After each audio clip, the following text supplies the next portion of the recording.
Hi, stream.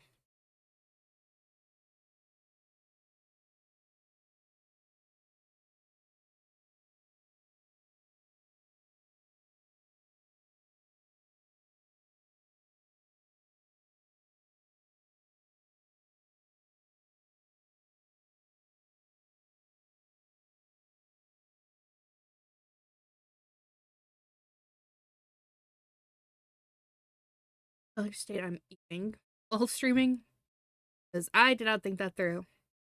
I hit the live button before I was ready. Yep.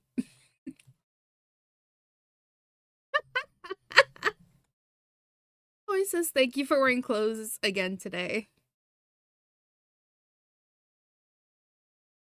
No one likes my new avatar's clothes.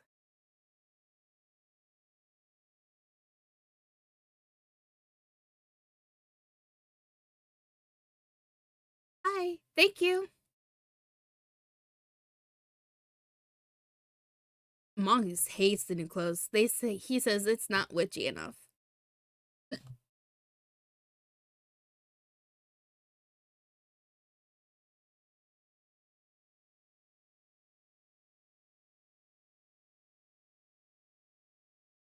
Mm-hmm.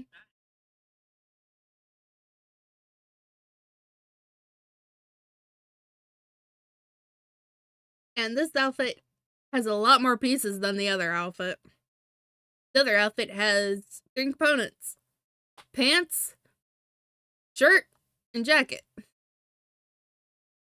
This one actually has metal pieces on it. So this is this is less uncomfortable. If I had to take a wild guess. Metal pieces aren't really all that. So I touched that, I'm sorry. Now it's off screen. Ew.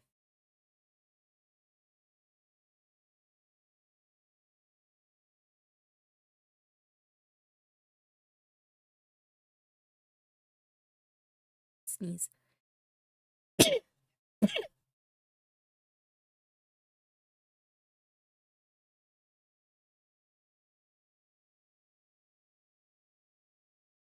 I think this is for that's for like a little tutorial. I don't know if I should have done it or not for everyone.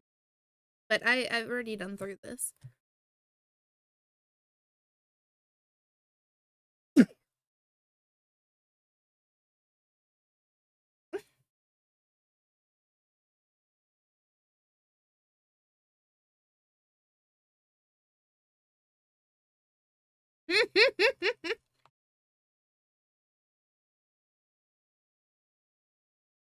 Please, Ghost, hope you're doing well.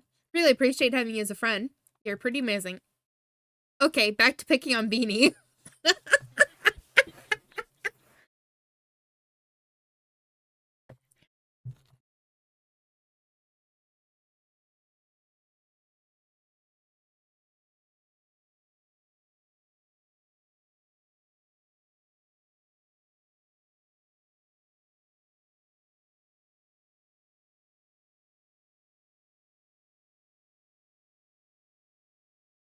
See, I can't move myself anywhere that'd be good.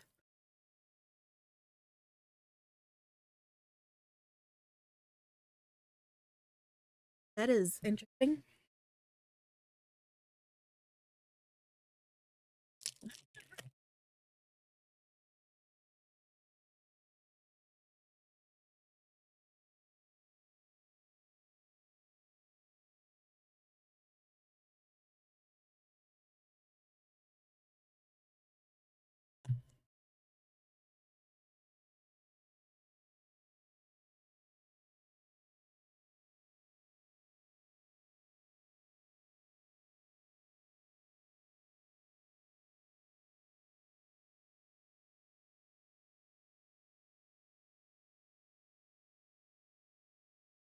I guess you don't technically need to see the whole thing. All that's hiding there is the hair.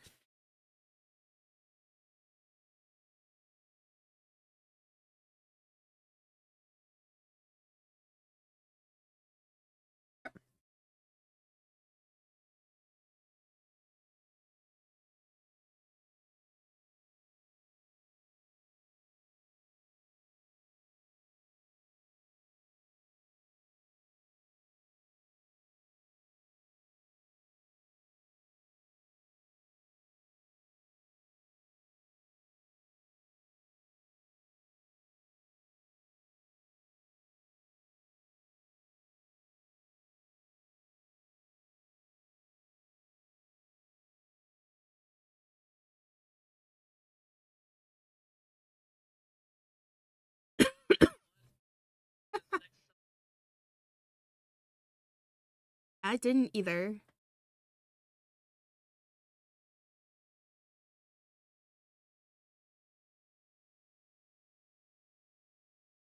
Boys, you want to give me a color for the eyes and hair?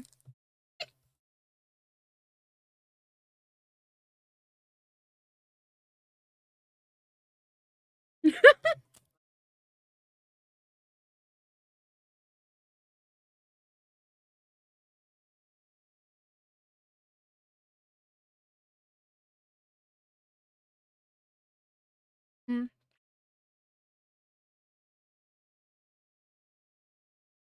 I don't think I have baby blue. I know I have blue. This. This is the green eyes.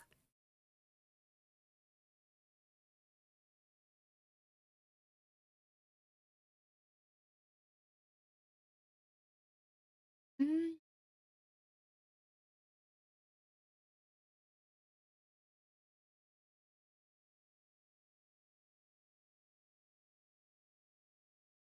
that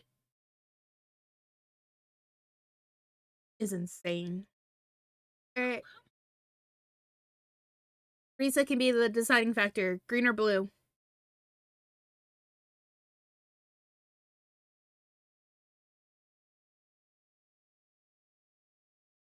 Eyes. Yeah. It's just eye color.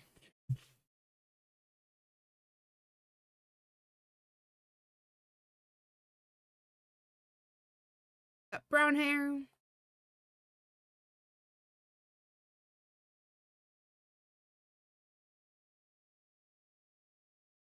Mm.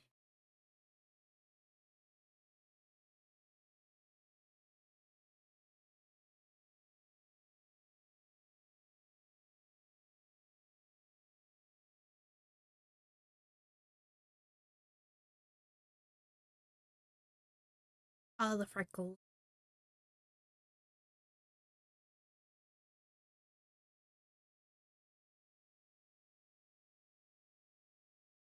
So, peaches. I honestly do not know if I'm going to be playing DVD later or not.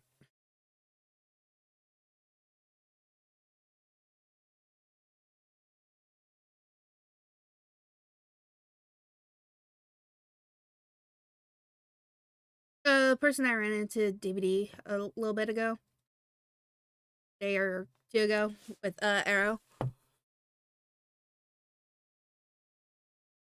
Didn't really ask if I'm gonna stream it, just play it.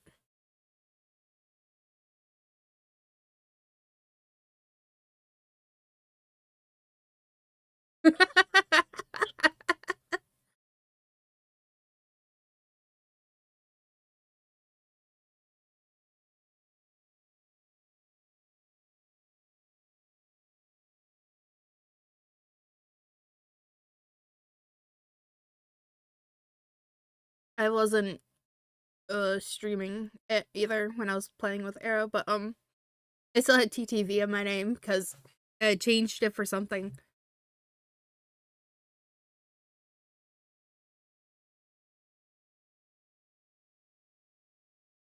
It really threw Arrow and everyone off, by the way. They were so used to my name being Golf Mill that they're like, what the fuck?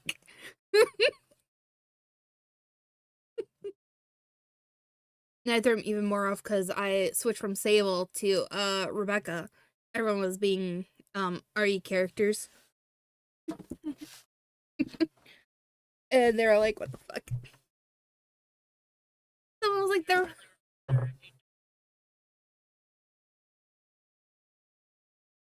I got it as soon as it sent out that thing that they were removing him. Nope. I don't have a lot of the DLCs. But they removed his thing from the store. Steam.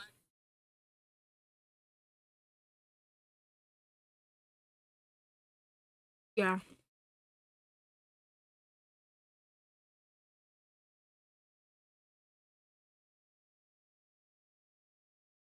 Top 3 survivors and killers. Mine is Sable, Michaela, and Jane. Those are the 3 that I main.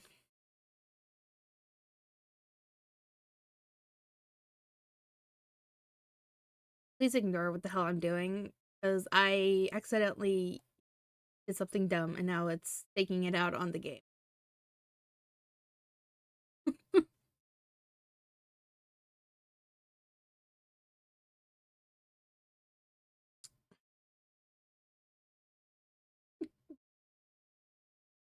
So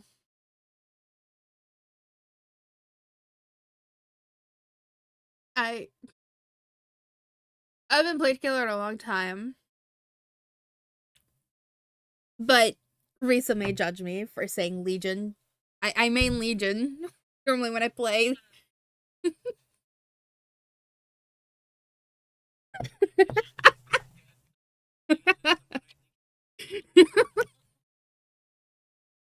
Trapper and third place goes to, I do have to give it to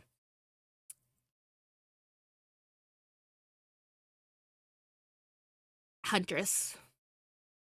As much as I can't hit for the life of me with her hatchet doing long throws, I love her.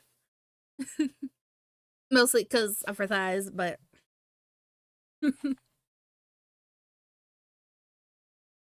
Ghostface, Legion, Huntress. Ayy.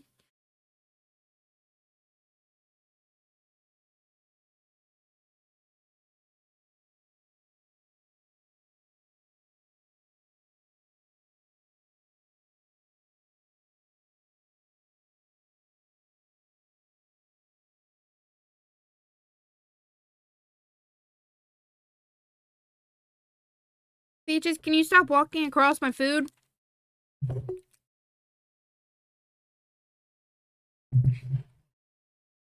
Mm. Oh. Peaches is my cat.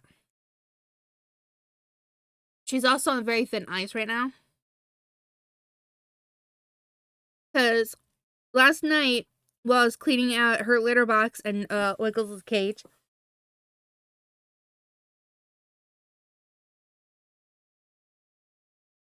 she and Wiggles were, on my desk, just, doing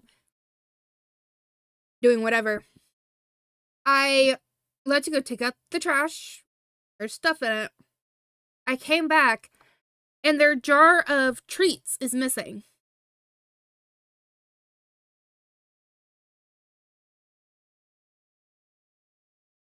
I found it on the floor open. The treats all spread out on the floor. And them happily eating it all up. Well, Wiggles, but Peaches was just sniffing it all up and licking them.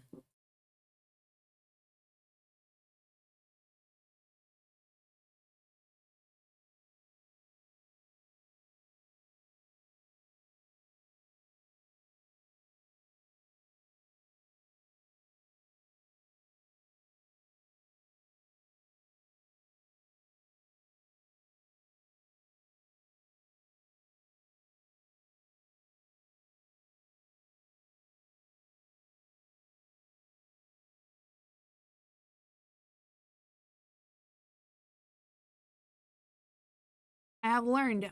As she gets older, she gets more into stuff.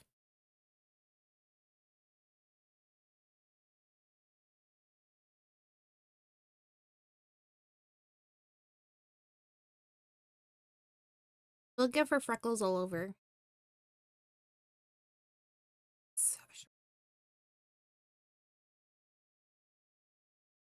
Hello.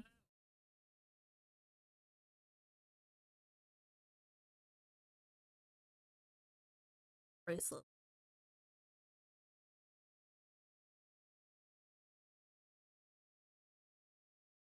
She can happily do that. But most of their treats are now gone. The important treats, though, were hidden in Peaches' own food box, so They didn't get the important ones. Just the ones that, Wiggles can't have.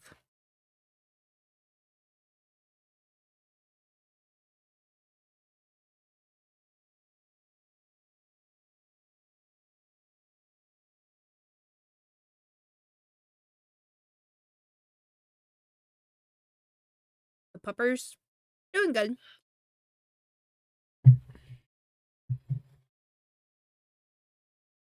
No. They're talking about catnip ones. So Wiggles is a ferret. He's only allowed to have certain things, and his limit to food is mostly meat wise. So he gets freeze dried chicken hearts or livers, you know, and those are the ones that hid in Peach's food box so that she wouldn't get a hold of them because she likes to lick them all. She won't eat them; she'll just lick them. And she realizes that Wiggles can only have those because it won't give him any others. And Peaches doesn't necessarily like Wiggles enough to let him have treats.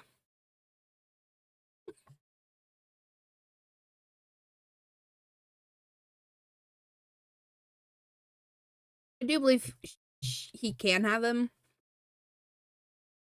But, I don't know what their reaction would be.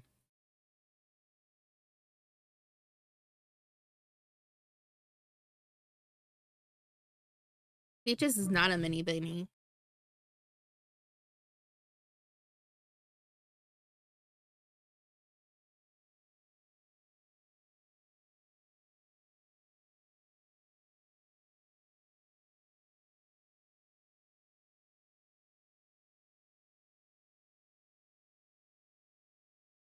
Mm.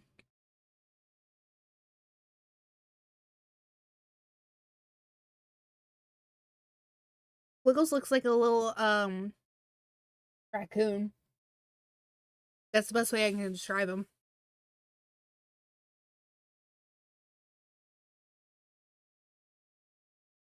Mom said he should have been called Bandit. I'm not the one who named him.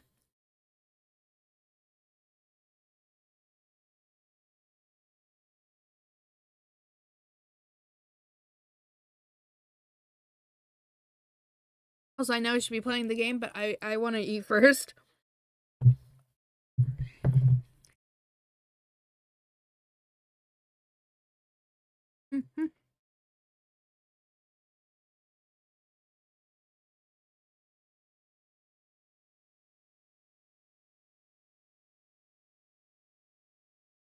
Least I can do is finish up my sandwich. No.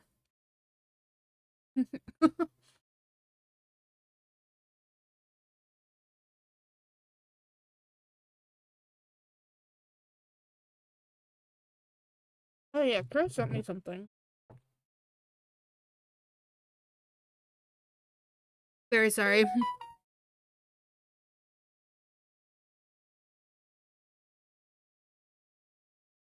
He sent me.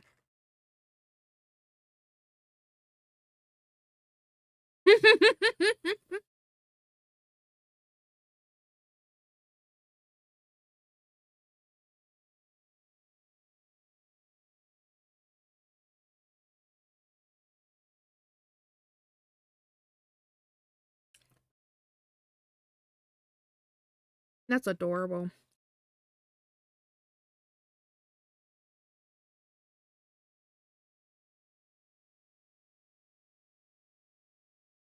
What you sent me was a thing that said me coming to disturb you again with the little ferret jumping all over the place, coming towards you.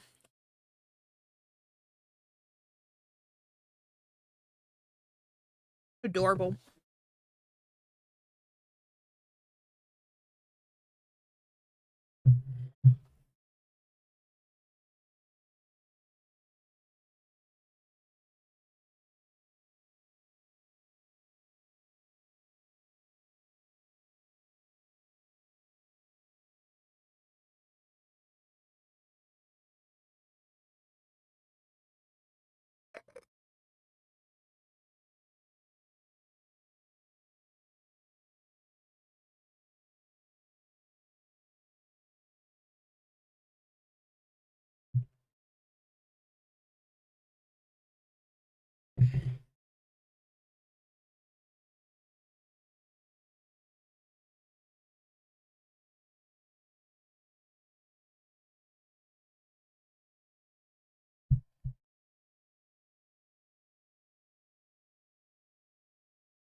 So we'll have all these choices.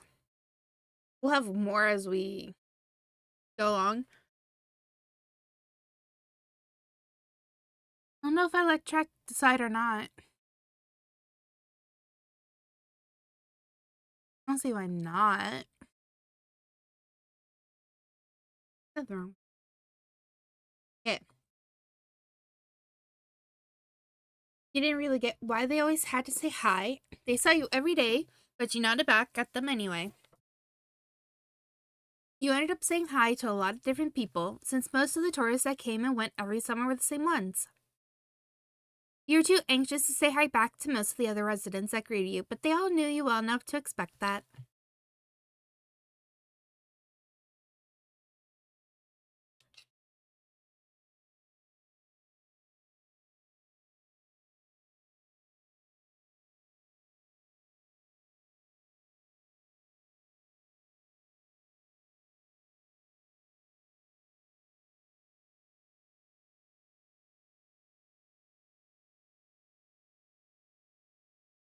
I think for the hmm?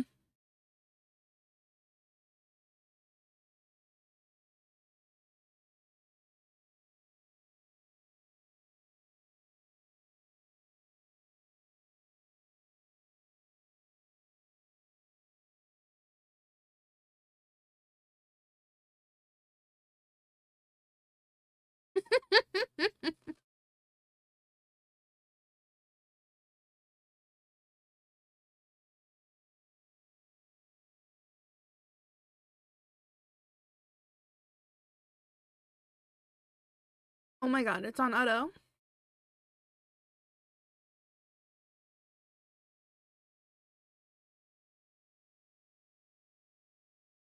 Oh shit, I went back too far.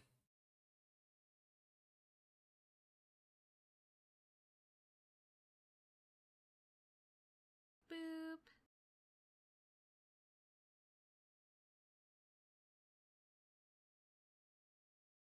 I can fix this very easily. Maybe not.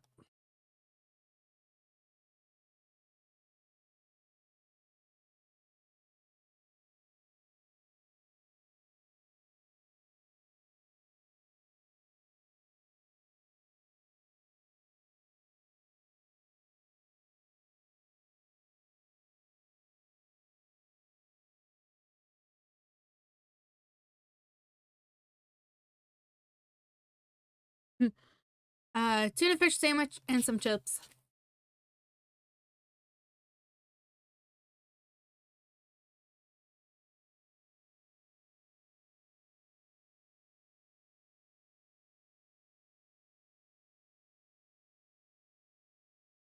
Bracelets.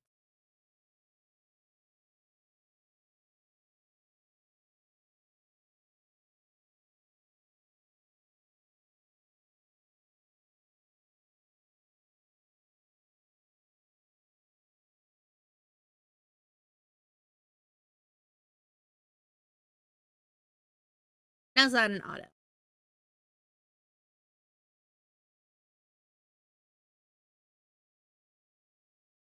Another question I need to ask. Actually, I'll just read it out loud. Summer in Sunset Bird was a special time of year. Your usually sleepy town began to bustle. It was a popular tourist destination with people coming from all over to enjoy the beach, the weather, and the relaxation that came with both. The smell of the ocean, crisp and salty, hung in the air, bringing 3 whole months of schoolless vacation with it. So thank you for the boop voice. During the summer, your moms didn't like you to wander too far outside your neighborhood, so you knew the area pretty well.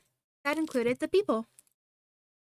Families came and went from Sunset Bird, but they mostly stayed and did what your mom called putting down roots.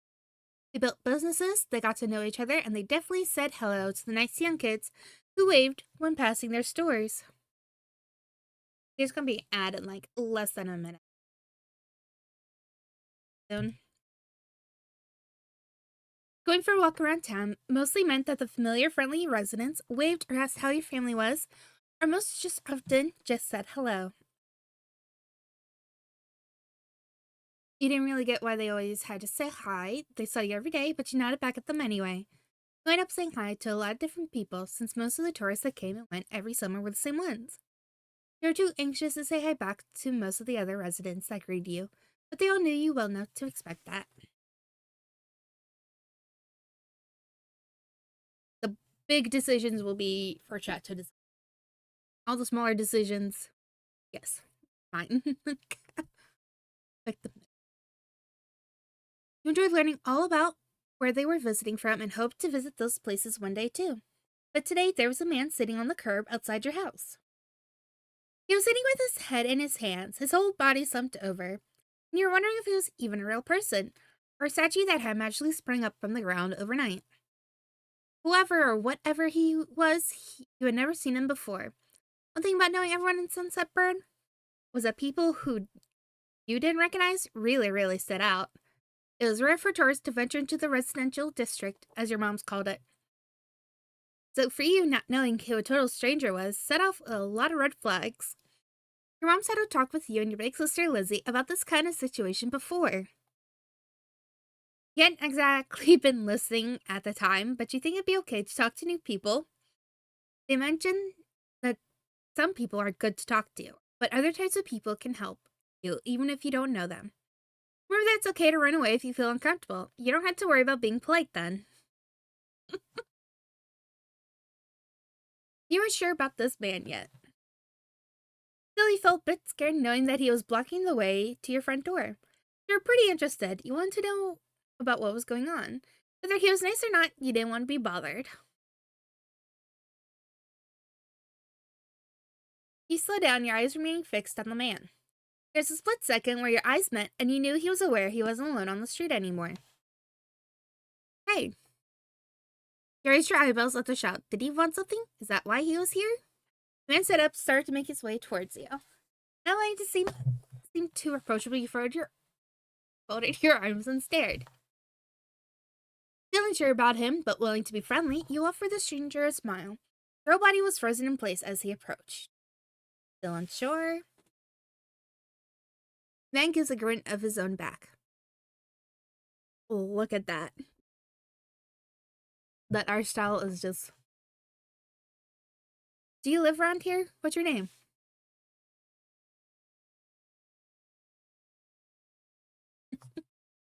You looked the man up and down, taking in his tan skin and relaxed appearance. At least his clothes were relaxed. The way he was acting wasn't. He had stripes on his shorts and a stingray tattoo, and you wondered if he was obsessed with the ocean or something. While you made your assessment, he looked at you expectantly, waiting for an answer to his question. Oh, I forgot to change the name!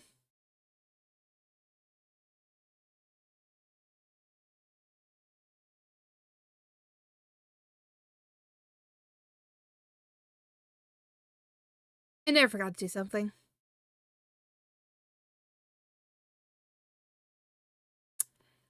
Oh well, we'll live with the name Jamie. Yeah, I live here. I live right there. My name is Jamie. You continue to say nothing.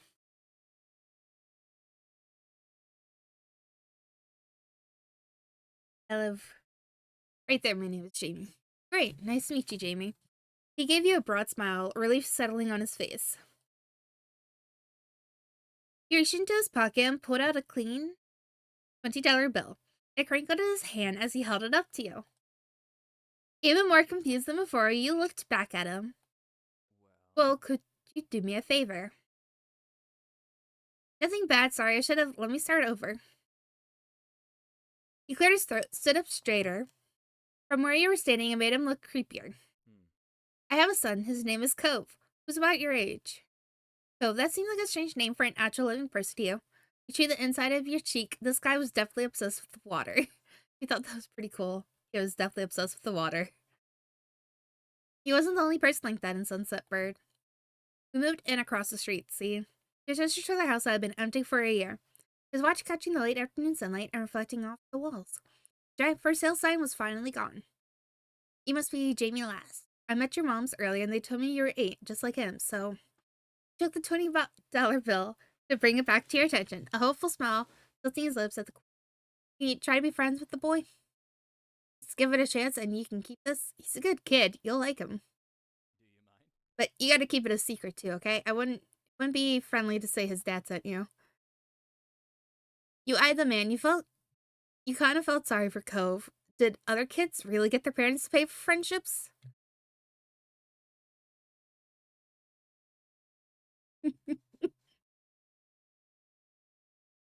This definitely wasn't the normal way kids made friends. You knew that. What do you say? Want to make a deal? Now, this is where a big decision comes in. Do we take the $20?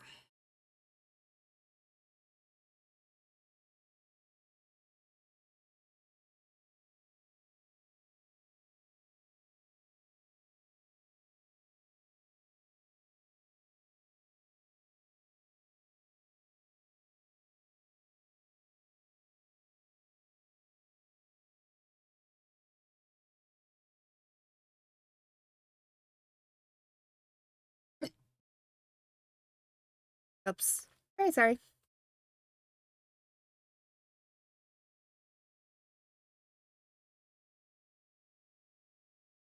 Need to turn on the computer.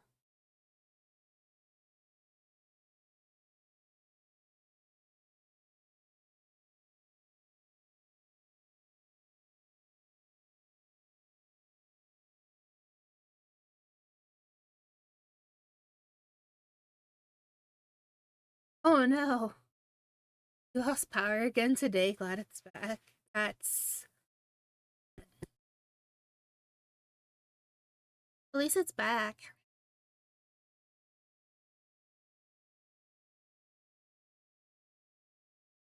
So, voice. This dude is offering us $20 to be friends with the sun. Do we take the $20 or not? This is a big decision. $30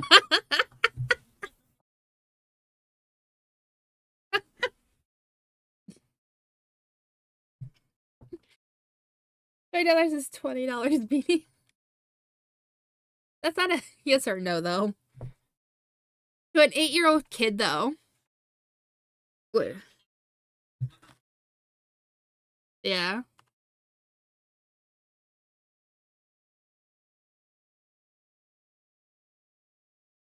Take it. Man. I don't think I've ever taken the money. He hurriedly plucked the bill from his outstretched hand, grinning at the thought of what she could do with that much cash.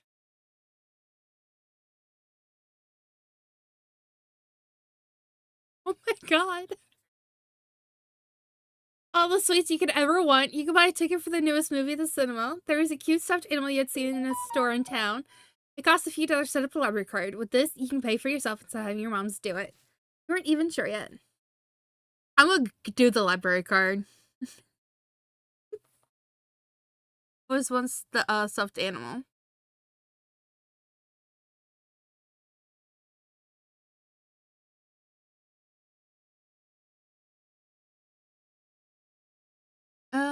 Risa can be the decider. Stuffed animal or library card.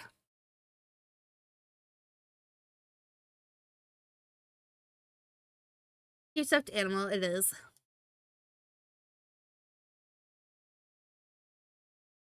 It was gonna be able to go home with you. And that was just a start. You thought the sky was the limit with that kind of amount. You missed out at you, his eyes crinkling at the sides as he did. Great, that's great. I'll bring him by tomorrow. I want him to meet and greet with the neighbors today, but I don't know where he's gotten off to. He laughed when he said that, but the way his face looked, you thought he might actually cry. If you see him, can you tell him to come on home? He's got pink cast and glasses. You can't miss it. Can I keep this either way? Sure thing. I can try. Okay.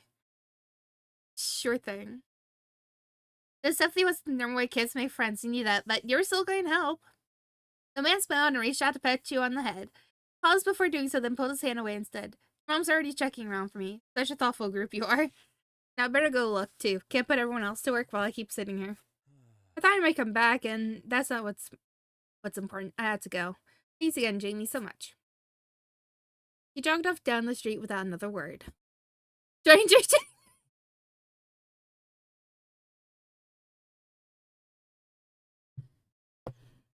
Stop walking over top of my food.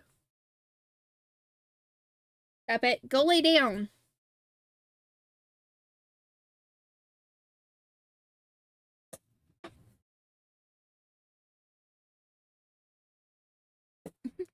You're on my model.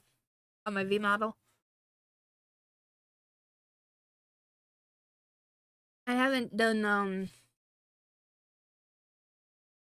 the one for this yet, for the PNG. So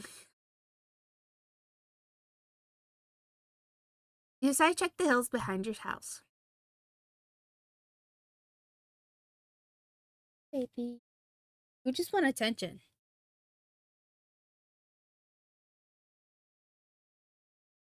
Also, my mom managed to get me the pizzelles that I've been craving. I've been trying to get for like the past 2 weeks from Walmart. She went the smart route. I went to Amazon.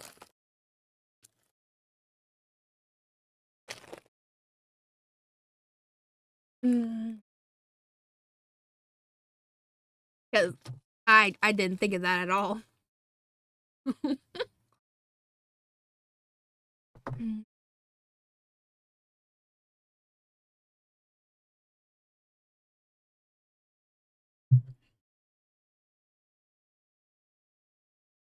Dr. Pepper Peeps from Amazon.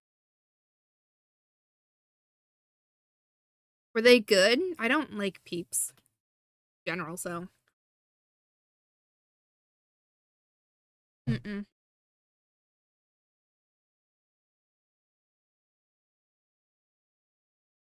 Better than normal ones.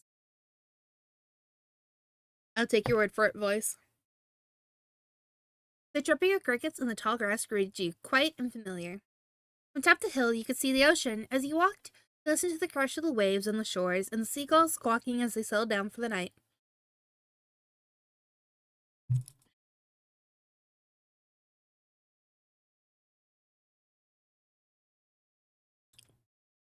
You always loved the. It was so fun. Oh no. You just get your paw off my keyboard. No. Off the keyboard. Off the keyboard.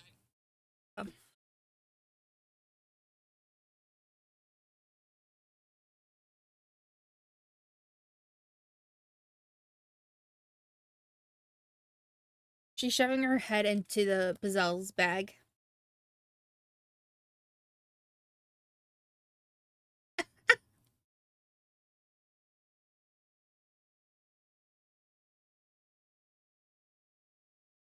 This is normal. She really is. Peaches, you want to sniff it?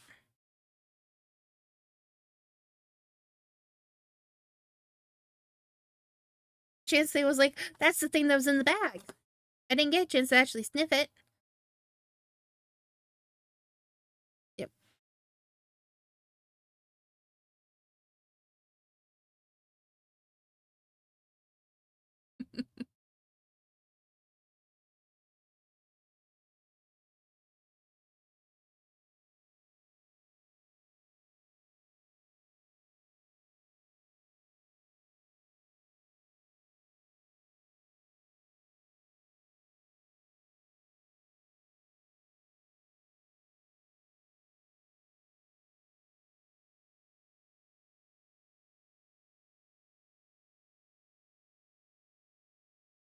Mm.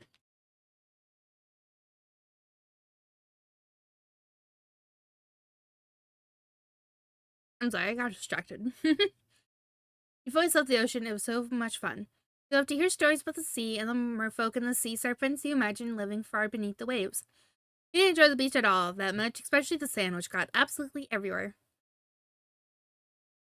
Sorry about the seas. Sometimes you could almost convince yourself you had seen the flash of a shiny mermaid's tail in the distance. You took in a deep breath.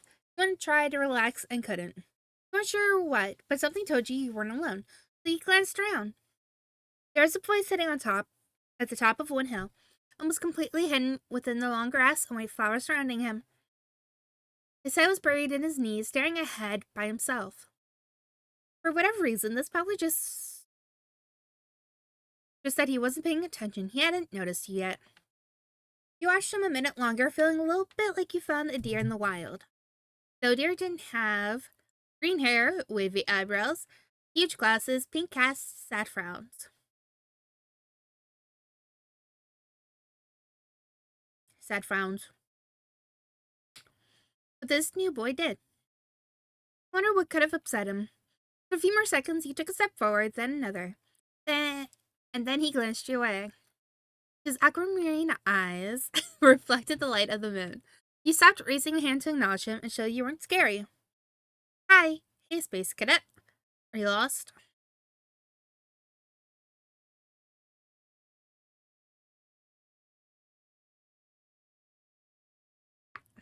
With a start, he jumped to his feet, his hands balling into fists at his sides. No! Stop! Bad! No! You little shit. Peaches was... You want to have a little whacking competition? That sounded really bad. I just realized that, but... Peaches was trying to hit my hand away because I stopped her from hitting my, cords.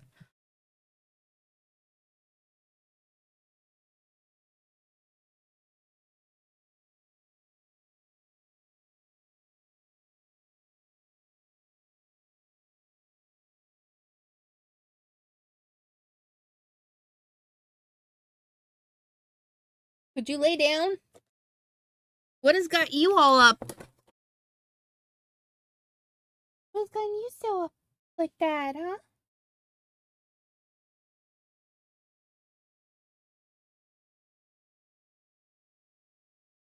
What's gotten you so like that, huh?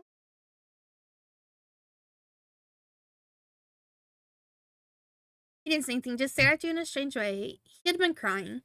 There were traces of tears on his cheeks, and his knees were soaking the hem of his shorts.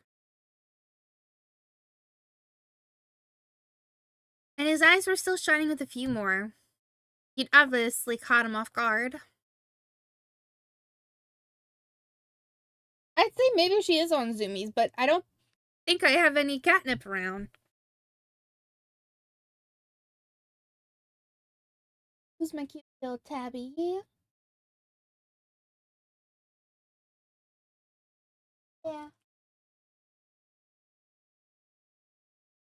His pink eyes seemed to glow in the twilight, though when he caught you staring at it, he hid his arm behind his back. Something the man earlier had struck out to you. Cove. Eyes wide, he studied you. How'd you know that? You touched the money in your pocket, feeling it crinkle beneath your fingertips.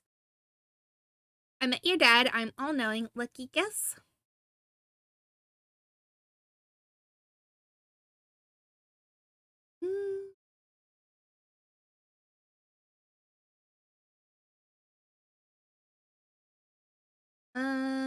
We'll go with lucky guess.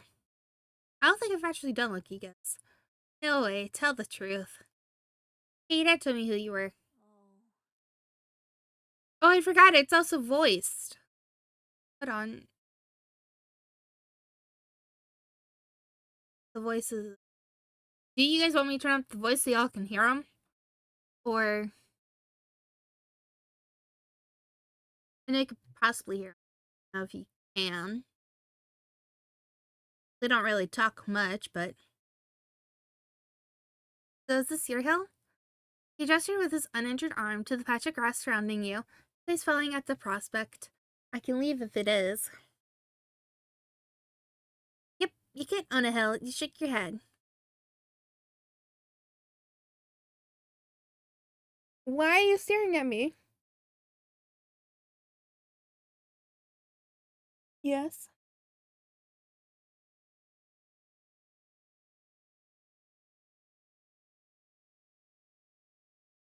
Yep. Hi then. Wait, you can stay. I'm not kicking you out. But you said I don't have to make people leave just because it's not theirs. Other people can visit. His face relaxed a little at that, and he toed the grass beneath his shoes timidly. Oh. Sad back down with a thump, resting his chin on his knees again. Curious about the strange new boy with the odd dad, he sat on the patch of grass next to him. Fairy flowers that covered this hill rocked back and forth gently as the stars twinkled above. The way they dotted the sky made them seem like flowers too. The night wind was cool as it traveled over the ocean up the hill, chasing away the heat from the afternoon sun.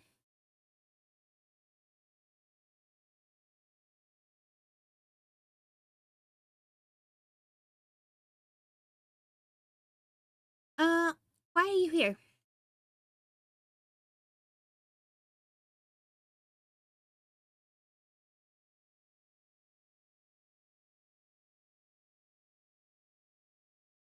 A quiet hiccup escaped Cove as soon as he asked the question. Almost like they never stopped, his tears started up again with a vengeance. My parents, they don't want to live together with me anymore. The tears fell fast and heavy over his flushed cheeks, taking in his dark lashes. My mom made my dad leave, and he took me with him. Now we have a house here, and I want to go home. The outburst took you off guard. By the time he was done wailing, Cove's chest was heaving with exhaustion. He sniffled and removed his glasses, wiping his eyes with the back of his hand before putting them back on again. I hate this place. I want my real life back. I want my mom. I'm sorry, your dad seems kind of nice. You'll like it here. You just gotta get used to it. Stop crying.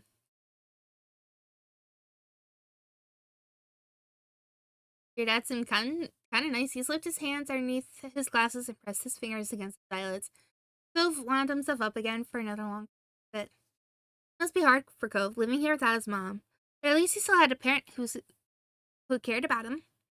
But from way off in the distance, you heard your parents, Jamie, Cove. Oh hey, kids, where did you go? Cove looked at you, tears still clinging on his cheeks. Don't tell him we're here. I want to go home. I don't want to go back to that house. I want to go home. You can handle it. You have to go. Don't worry so much. Sorry, I have to. It'll be okay. You're struck by a sudden need to reassure Cove. It's not going to be all fun, but isn't he your family too? Yeah, I guess. Then you can count on him when you really, really need him. Kind of a grin and push yourself to your feet. Slowly, Cove stood up with you, still looking a little reluctant.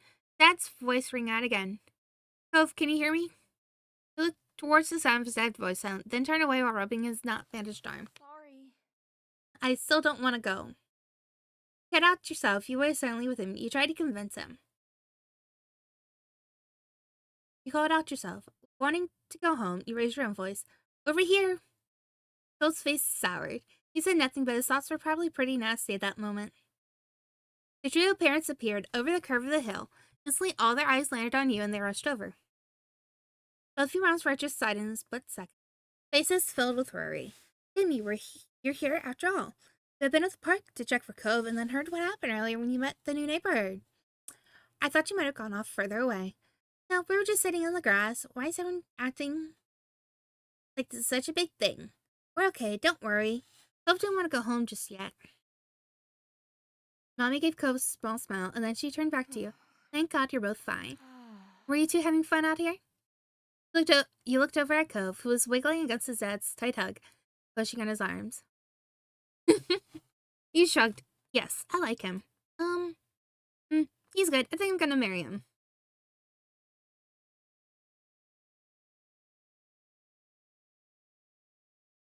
Yeah, I like him. You nodded, smiling slightly. Finally, Gil, his screaming, scowling son, Cove's dad turned to the three of you. That's a relief. Thanks very much for finding him. I really don't know this neighborhood. Good thing Jamie knows this whole area so well. Absolutely, we should be getting home now. It's been a long day for us all. Say goodbye, Cove. I didn't even need to voice that. The two of them walked off into the darkness, heading towards the neighborhood. You watched Cove's bright pink cast until it disappeared. Tell you what, we'll have a proper playdate tomorrow, okay?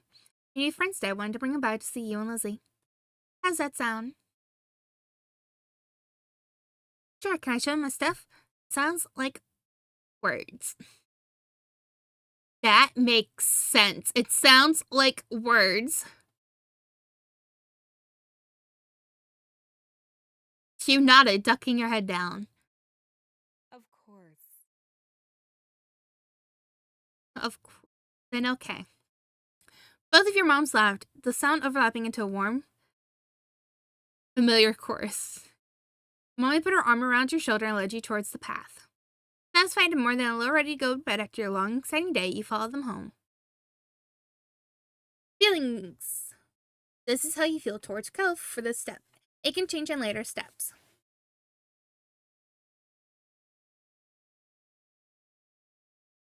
We're going to be fun and relaxed. Sound good, everyone?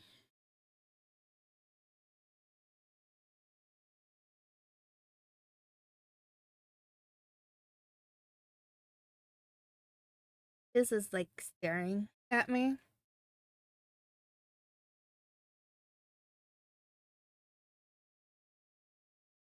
You making biscuits?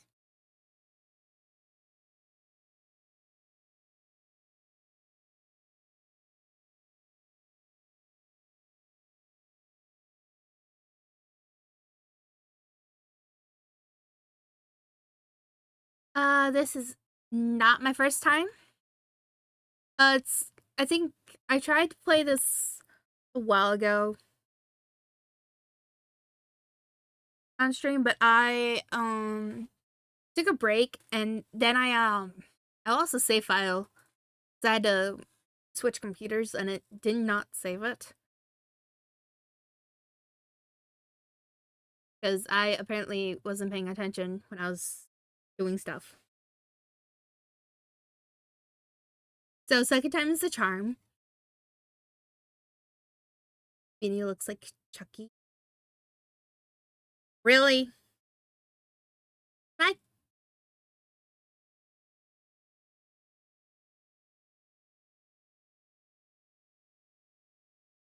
fuck.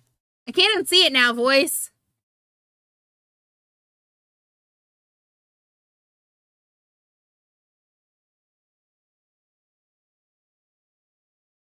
Is does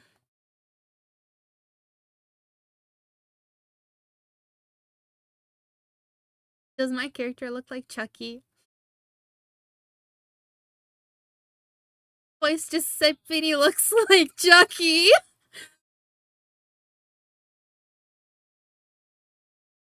Oh, I have all the DLCs. It's all the fun. Gonna be all the fun, and no, I can't unsee Chucky as my character. Thank you, voice, for that.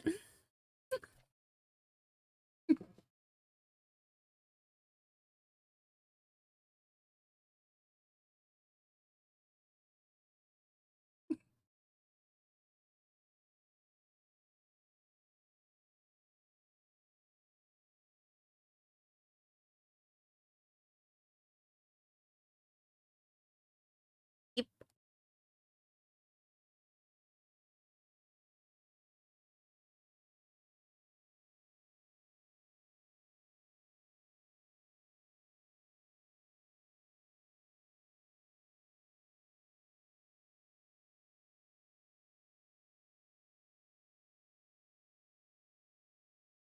Here we go.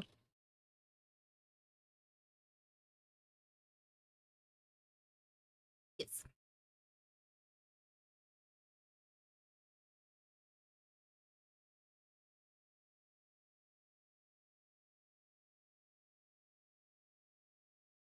Yes, I play with it big at pod.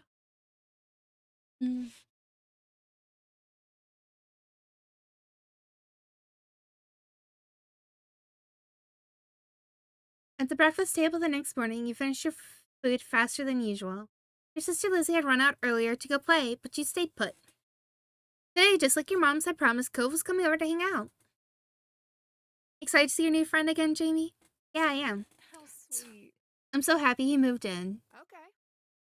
With that, are you done with your breakfast? Yeah. Haha, don't know. Am I? Your bowl's entirely empty, so you nodded. Haha. I don't know. Am I? Reach down to your empty dish in front of you, raising your eyebrows dramatically. Okay. We see. Good job. He should be here soon. Clean up and begin. Da da da. I said it right, but I didn't read it right. Okay. Cleanup began, and then on cue, there was a knock. It was hesitant, like the person wasn't sure they were in the right place. Still loud, though. I need to get a more obvious doorbell. I know. Jamie, could you go? Can you get it? Wiggling out of your chair without really pushing it back, you made your way to the door. Hey, last family, thanks for having us. Mr. Holden, as your moms have called him, and his son were here. Both looked different in the bright lighting of your living room, and when he wasn't crying. With his dad standing in front of him and Mom and Mommy behind you, you and Cove looked at each other. Pleased to see your new friend again, you smiled at Cove. Smiled back with some hesitation.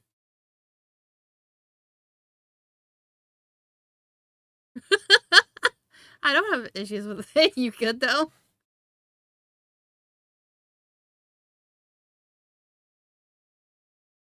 Ah. You twisted the threaded bracelet on your wrist. You twist the crystal bead bracelet on your wrist. Twist the flower bead bracelet on your wrist. You twist the shell bracelet on your wrist. What bracelet should we get? The threaded, crystal, flower, or shell?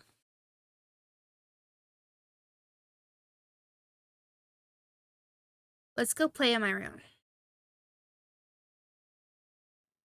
Okay. Take care. Let us know if you need anything, you two. Have fun, kids. See you. See you later, son. Play nice. You led him to your room, puffing out your chest a little bit at the sight of your treasures. There were lots of stuffed animals, a cool bed, a window to look out. It was a great room. You hadn't had anyone to show it to in a while. You were really proud of it. He leaned in a little close to one of your drawings on the walls. I like this. Me too. I drew that. Thank you. I don't. Thank you. You're welcome. You smiled at him. You were proud of that particular piece of art, and you were glad he noticed it.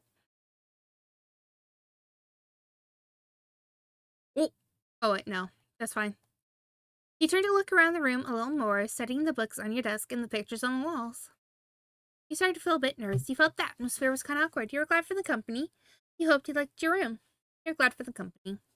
It was nice to have someone who knew to play with. Then his eyes landed on the tiny box of beach things you've collected, tucked away by your door. Took a step towards it, before hesitating and pointing at it instead. What's that? All order stuff I found on the beach. Oh. Do you have any driftwood in there? Dragging the box into the middle of the room, you and Cove flopped down next to it. I think so. Yeah, see? Just a piece at the bottom, still covered with specks of sand. Neat. This is a good collection. You got the sense from the tone of his voice that he wasn't just saying it to be nice, or to be like shallow. He actually meant it. Alright, I almost forgot. Shiloh's gonna be here today. Shiloh. Lucy's friend. Or, like, your number one fan, I guess. If I had to see him, it should be okay. I mean, he's Lucy's friend, not mine. But, you know. Come on, check out my shelf some more. Carlos went under a big piece of seaweed that had washed ashore and pulled out a seashell after seashell, explaining where you got in each one, putting them up against the light. There were big ones, small ones, pink, purple, and orange. Most of them you washed off in the bathroom sink when you brought them home, cleaning off the sand. Over the past few years, you even learned some of their scientific names. The collection was so huge and varied that you had lots of funny stories to tell for all of them. Your voice faltered a bit, but you kept going as best you could. The collection was so huge and varied that you had lots of funny stories to tell for all of them. Apparently fascinated either by the stories or by the shells themselves, Cove listened what looked like full force of his attention. Like when you almost got pinched by a hermit crab while searching for shells, and after watching him scuttle back into the ocean, you found another empty shell that was almost a twin to his home. It was a new experience to be the center of such dedicated focus, but Cove hadn't been mean to you, so you didn't mind. You smiled at him every now and then while showing him your collection. Kids, come down to the living room. The idea was making him unhappy, but Mommy wasn't giving you much of a chance staying around. Cove hadn't been like this beating you. Yes, it was because he thinks you found each other by accident. Not that a parent made it happen. Mr. Holden must be right that telling Cove his dad was part of that would be a bad idea. Before you knew it, you both been escorted downstairs and deposited in the living room, ready for Shiloh's visit. The two of you sat side by side on the floor of your home's entryway. Rearranging myself in my chair, I brought the box of shells. I want to keep looking at them. Great. Okay, but be careful. You should have asked. Great. Bust it open. We keep looking while we wait for Shiloh. Cove reached in and pulled out a big orange shell.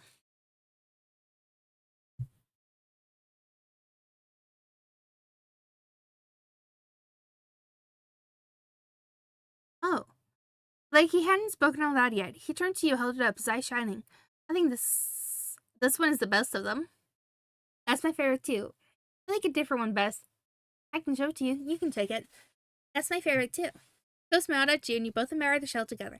It was a giant conch with shades of dark and light orange. If you held it to your ear, you could practically hear the ocean.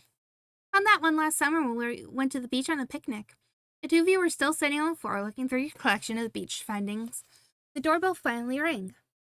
Cove jumped, startled by the sound. Since the person had knocked, he figured it was probably Shiloh. He knew where to look for that. Lizzie's friend? You nodded, but that didn't seem to make Cove feel better. It's already obvious that Cove didn't hide his feelings well. You could tell what he was thinking right away. This isn't a good idea. You'll be alright. He's here. Can't tell him to leave. He's at our only door, and if you go upstairs, he'll find you. Cove glanced around the room, eyes wide, and finally paused with his gaze locked onto the back of the house. I can go out the window. He was already walking towards it. You insane child. I'm gonna think of something to say, step forward, then paused. If you want to break your other arm, Shiloh's the least scary person alive. If Shiloh's gonna like you, please don't get hurt. I'll come with you. Good idea. Let's go. This kid's gonna try to break his other arm.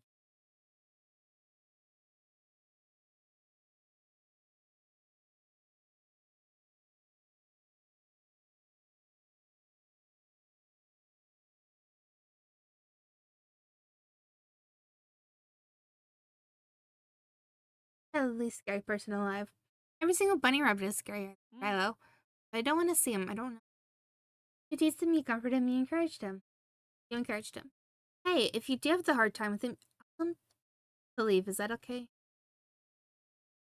It was impossible to know for sure if he heard what you'd been saying or not, but you guessed that he had.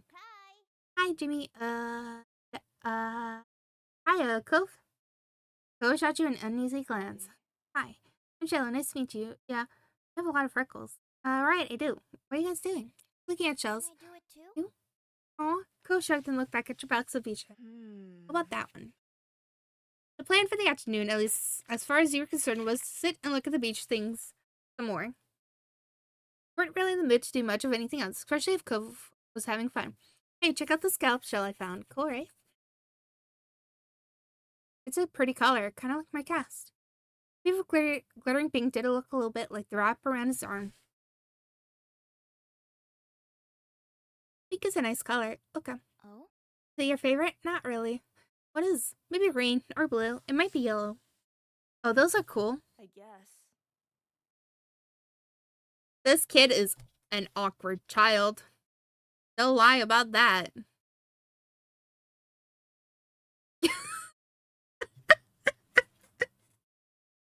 I mean, yeah, but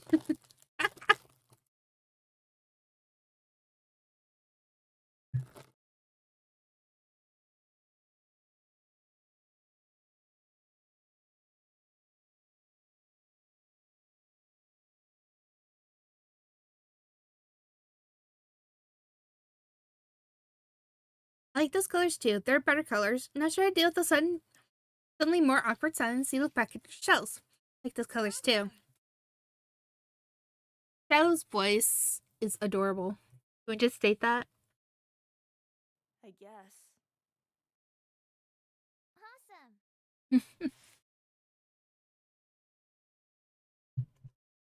Awesome. Beanie's going worse with all this reading.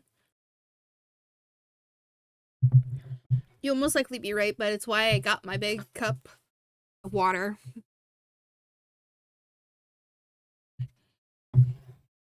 Because I knew it was going to be a lot of reading.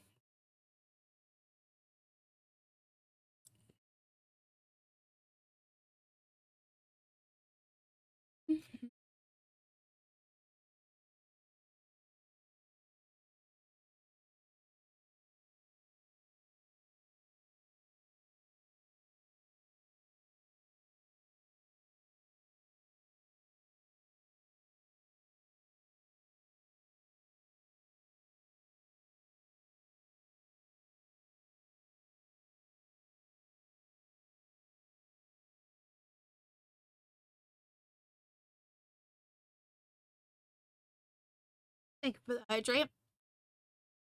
Both of them smiled. Like usual, it didn't take long for Shiloh to get fidgety. Lizzie was his favorite. Without her around, Shiloh didn't seem to know what to do with himself. And Cove wasn't like your sister. He wasn't that much like you either. Is Lizzie coming back? I don't know. Where'd she go? I think she's at the beach, probably. She playing at a park? Cove's eyes lit up at the mention of the park. He looked towards you. There's a park? Yep, but it's old. Can you show me? I want to go. He started getting up before you even answered, and Shiloh jumped up beside him in excitement. Really, you do too? Right, Jamie? The park is fun. I love it. The park is pretty great. No. I love it. Yeah. It's right at the beach, so there's lots of fun stuff to do. Lots of sand. It has a jungle gym and a bunch of swings. That sounds like it could be cool. So are we going to find Lizzie? I don't know. I never really wanted to see her. I just want to check the park out. I drove without any direction, and Shiloh finally turned to you. Okay. He perked up. Both boys wanted to go. It was only fair. After getting permission from your moms, the three of you were ready to head out. It was a short walk to the park. Lizzie had convinced your moms that it was so short she should always be allowed to walk there by herself. When you found her, she was hanging on the jungle gym, swinging back and forth. Hey, Lizzie. Her face lit up when she saw you, her big brown eyes going wide. Jamie, Shiloh, hi. She dropped to the ground and landed with a soft thud in the sand. In a split second, Shiloh had abandoned you two and scrambled over to stand by her. You were used to being left out when it was just the three of you, but now Cove was here.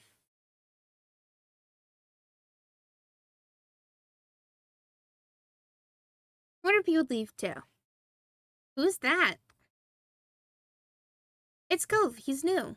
I remember. Hi, Cove. Welcome to my park. Nobody ever comes to play here, so this is where we get together. She got stirred wildly with her arms as if present the area to the newcomer. As they continued talking, you took the chance to kick off your shoes and wiggle your toes through this warm sand. Nice, huh? In this neighborhood, I'm the one who comes up with the ideas. You are. Yeah, I am. Who else could handle the job? Lizzie is the oldest. By a lot. My mom says you're Jamie's age? Yeah. That's so. I'm still the only one in this group with double digits. What about other kids? Other kids? There aren't any. We're the only kids here, and Shiloh's just visiting from another place. Not even tourists really bring their kids here. This is the land of ancients. Be careful that the oldies don't try to steal your youth. Oh. For a second, it looked like he might cry again. As long as I shifted and he looked back at Lizzie, what kind of old people, like moms and dads or grandparents? Grandparents who don't have kids. They hate kids. Why? We haven't done anything. Only some of them don't like kids. Stop saying stuff like that. You're going to upset them. Yeah, they're really bad. Only some of them don't like kids. You interjected quickly, hoping Lizzie wouldn't take things too far. Cove sniffled, his forehead creasing with worry. Lizzie was staring Cove down, but Cove wasn't even looking at her anymore. He didn't seem to care that she was there. He went into his own head. Tyler was the next one to speak, completely unaware of the situation. I met Lizzie and Jamie in school. You see tons of kids there when summer is over. I don't want to go to a new school. I don't want summer to end. I looked down to the dirt. He hadn't had much luck striking up conversations with Cove. I like summer vacation a lot, too. All the building tension there suddenly vanished when Lizzie laughed. A child's discomfort, or how weird she thought Cove was. It's something else entirely you didn't really know. But she laughed, face scrunching up. Okay. Welcome to Sunset Bird Cove. Take a seat, put up your feet, and get used to it.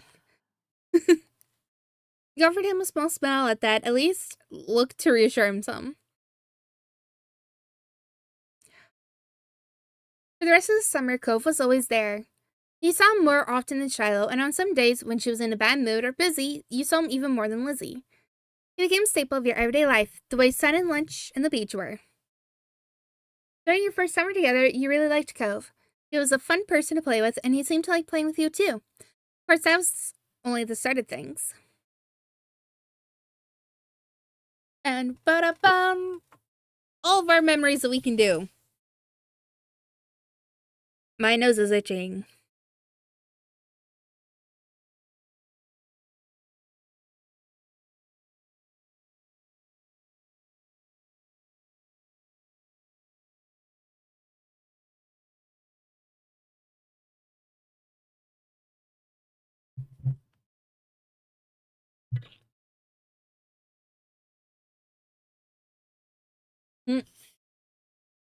Peaches is currently curled up, sleeping.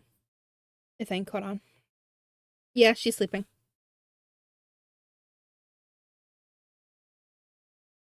Which one should we do first?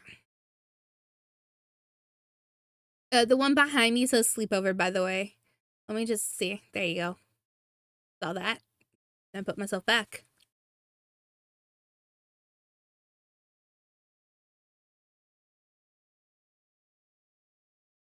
So, sleepover? Okay.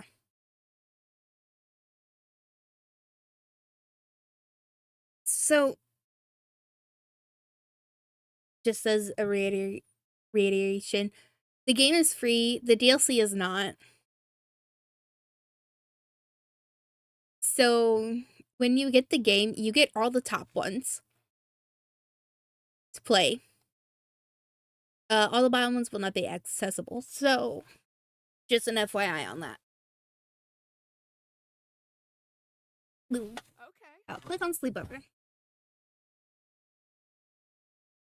Alright, kids, we're done with dinner. Come to the table. Your stomach grumbled right on time, as if it had heard your mom's words. Whoops. You halted your game and looked over. Mom was almost done setting the table. She was walking around the mahogany wood, in the process of putting down cutlery. From beside you, Lizzie stirred. Uncrossing her legs, standing up, she stretched her arms above her head. Finally, I'm ready to eat. She then cast a sly glance in your direction. You recognize that look. Last one to the table is a raw egg. I haven't, but it was too late. Lizzie had already bolted towards the kitchen. You tried to catch up to her. You stayed sitting. You went up to her. You threw a cushion at her. You stayed sitting. You didn't get up and race after her. Then technically, Lizzie would be waiting against nobody. She could have that kind of victory. Press your arms over your chest, remain seated, and watch. It was a short distance to the kitchen table. Lizzie managed to get there easily enough, slapping a hand over the wood. Mom moved just before Lizzie could bump into her with an exasperated sigh. She resumed her work. I win again. You didn't win because you were racing by yourself. Because you cheated. Okay, you won. You didn't bother trying to talk to her about that. I won. That means you're the rotten egg. Lizzie grinned, her hands on her hips, then looked over your shoulder. Now, if you think so too, right? You blinked. You had noticed that he had been doing during this little event, which wasn't much. Fat Cove still on the floor, his legs were crossed beneath him. The arm with the cast resting in his lap. He looked at the two of you with a slight frown. It felt sort of strange to see him still here so late. Tonight, Cove had come to your house for a sleepover. Moms and his dad had planned it a few days ago. You weren't surprised. You were the one who asked your moms about it. You were excited when your moms told you their idea, that there was so much to do, and it made you quite nervous. You weren't surprised. You're the ones who asked your moms about it. They had told you they would ask Mr. Holden. You looked forward to it since the moment you found out he agreed. You even helped Mom search the storage room for a sleeping bag and extra bedding to prepare for his visit. Wait one moment.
Things having an update on you.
Water went down the wrong pipe. So, um,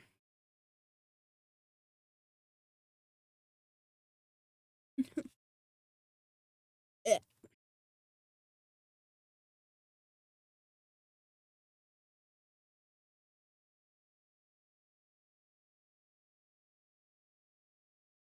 his lips. At Lizzie's question, Betty didn't respond. Maybe he was planning on ignoring her.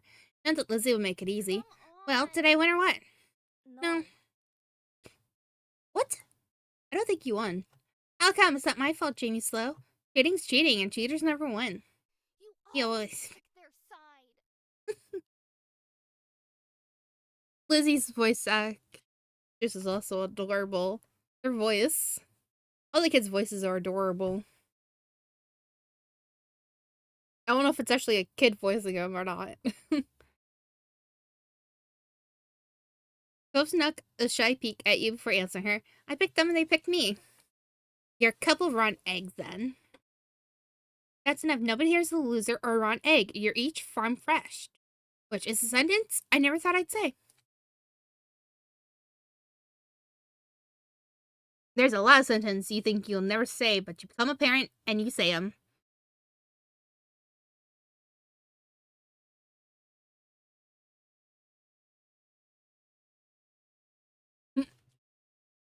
Genius farm fresh.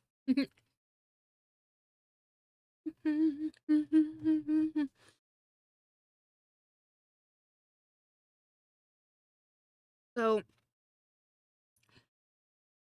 I had to go get the door because a package came. And it's Sophie's new bed.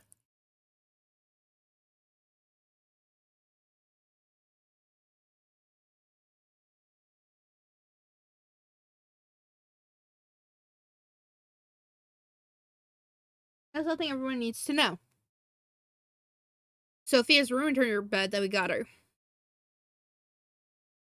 Because she keeps digging it.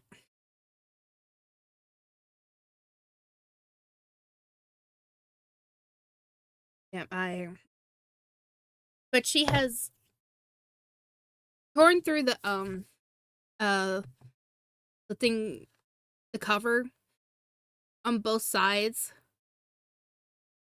And we also know that the foam that's inside is also kind of completely dead. I told my mom we needed to get her a new one because of it. And my mom just sighs and she goes, We get her the same one in a different color. I was like, is that gonna stop her from doing what she's doing to it? No. But we can't just let her destroy it completely and sleep on it.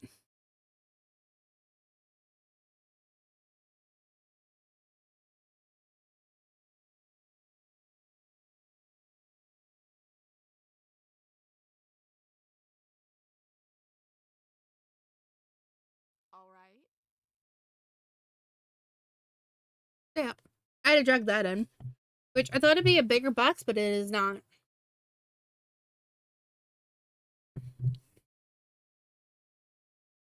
And my nose is still itchy. You know what? It might be the heat.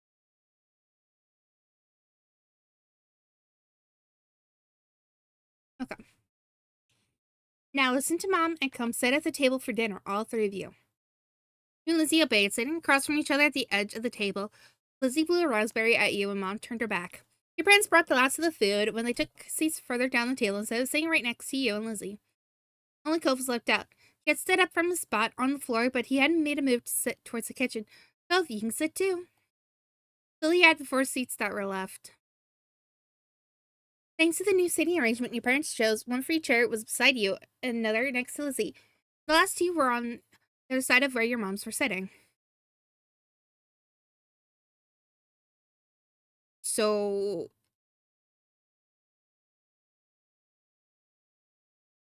what? This is their table. So there's a chair free, doesn't matter where you sit, next to you. And then, so your moms are sitting here?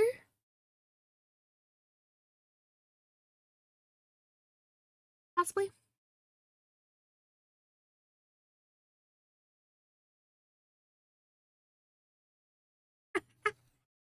Peaches found a bag. She's now jumping into it.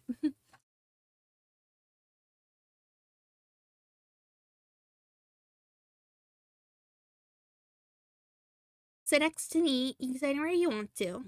Stay quiet. If it fits, I sit. Yeah.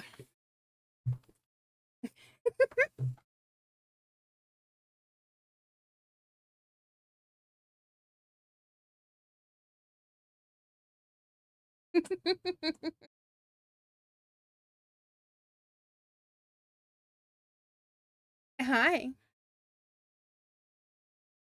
Hi. Are you enjoying the bag?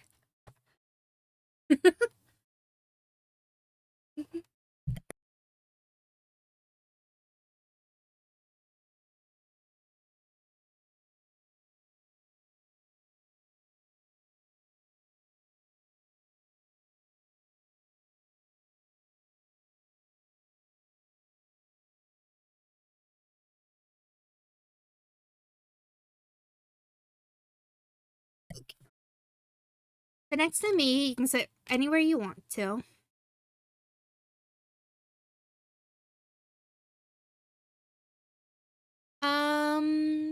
You stayed quiet. Let's go with sit next to me. Those Cove's gaze met your green eyes. He smiled briefly. He grinned back. Walked over, put out the chair next to yours, and sat down. You're glad he wanted to sit with you. He just needed to know it was okay. Now that everyone was situated, Mom and me began to pass out the plates. Okay. Then, kids, I cooked a little bit of everything for dinner tonight. Be sure not to avoid all the veggies. Ugh. Yes, Mom. Each person at the table served themselves, except for one. Cove hesitated again, just with his hands clamped on the top of his knees. He didn't seem very comfortable doing stuff in someone else's house. One just seemed to have his eyes, at least. That's pineapple chicken. You want to try some? Not really, sorry. But then, by then, your mom said noted that Cove still had nothing on his plate as well. You're not like getting the food, honey? Well, Maybe he hasn't tried Hawaiian food before. He hasn't? Wow. Please don't talk with your mouth full, Lizzie. Lizzie swallowed the bite she was eating, then she spoke again. You should try it now. She turned to Cove dramatically. Unless you want to shrink. That's what happens when you miss a meal. Elizabeth, that's not true, and you know that. Cove squirmed under all the attention and fidgeted with a fork between his fingers. I've had some things, just not any of this. shoot. I knew I should have asked your dad what your favorite foods were. All right, Lonnie, maybe he'll find a new favorite today. We weren't so sure about that. Cove didn't look like he was going to be trying the food anytime soon. You let your mom's handle this. I think you would like the pineapple chicken. It's yummy. Give me your plate. You should try something new. Give me your plate. I was a little confused by your request, but he handed it to you anyway. He took the plate from his hands and piled only the best foods on it. Watch you work intently. His good hand shoved underneath his leg. When you were satisfied with the amount on his plate, you returned it. You should like some of these. Thanks. Okay, thanks. Good job. That was very kind of you, Jade. You sat up straighter at the praise. At first, Cove poked at the food. Clearly, he was apprehensive to eat something new.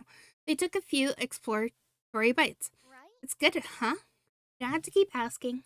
Still he spared more meat with his fork and ate it, chewing thoughtfully. Not bad. Mommy grinned at his words, satisfied, even though it wasn't exactly a glowing commendation. Lizzie was mollified. You're so weird. Don't be mean to your friend. We're not friends. Oh. Oh. Mommy floundered in the face of Cole's blunt honesty.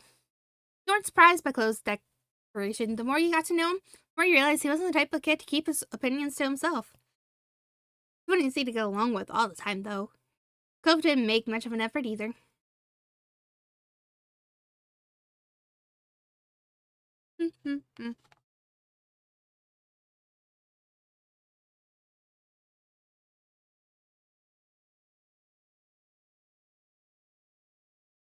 Give me a moment.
You need to stop trying to walk all over my food, peaches.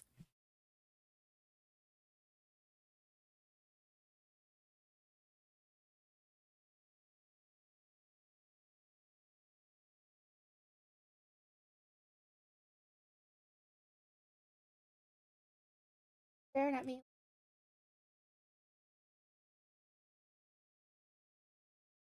What?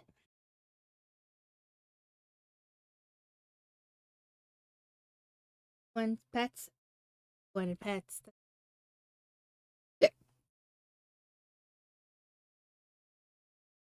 You hope Cove thought of you as a friend. The two of you were friends, right? Wondered how he felt about you. That still made you nervous about your own relationship with him. At least the two of you were definitely friends. You knew that without a doubt. The way he felt about Lizzie didn't change it. He gave Cove a look. He returned a small smile, confirming your thoughts. I looked at Mom and only got a shrug. No. Elizabeth, don't call someone weird. There's no such thing as a weird person and a non-weird person. They're just different perspectives. It's not a nice thing to say to someone, anyone.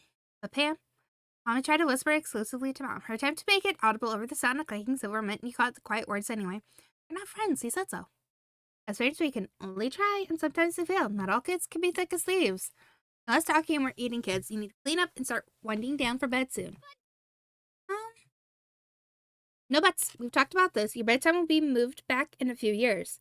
For now, you don't get to stay up late. Lizzie sulked, muttering under her breath about how it wasn't right. You laughed at Mom's phrasing. You groaned about it as well. You stayed quiet and finished your meal.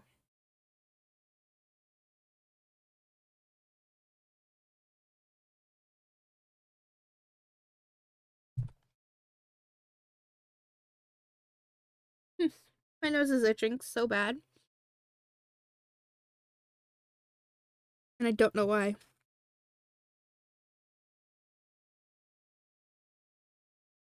You laughed at Mom's phrasing. You contain your snorts. Something the matter, Jamie? Mom says no buts. Lizzie scoffed and rolled her eyes, unimpressed by such crude words. Mommy snickered along with you, however. That's right, no buts allowed here. You'll have to get rid of yours. No, I need it. The TV continued to chuckle and Cove even cracked a smile. Children. I'm surrounded by children. The rest of the dinner passed by uneventfully. Cove was sighing for most of it. Just in case no one got it, this is Mom. And this is Mommy. Just in case people were confused about who was who.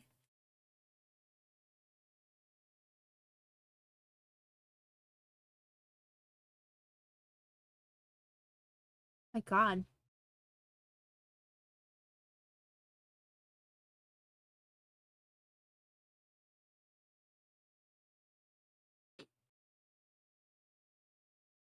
My nose won't stop itching and I'm afraid I'm gonna scratch it to death now.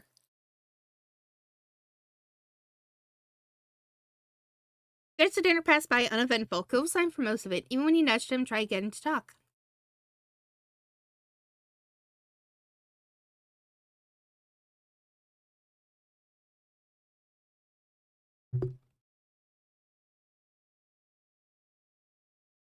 Maybe.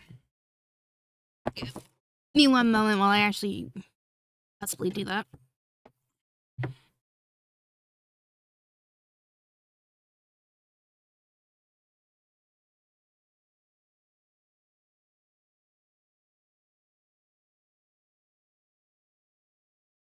Thank you, Kath, for the hydrate.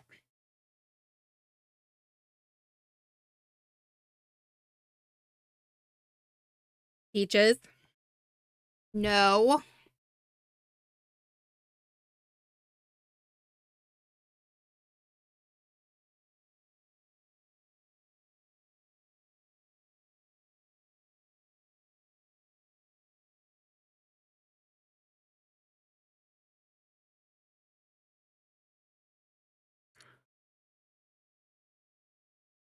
All too soon, the table was cleared, the games in the living room were put away, and you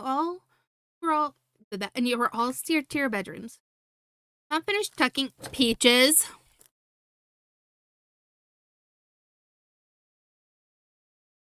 No, I told you no.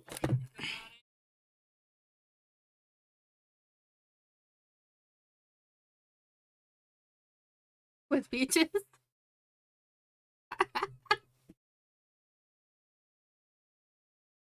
He keeps trying to walk all over my keyboard.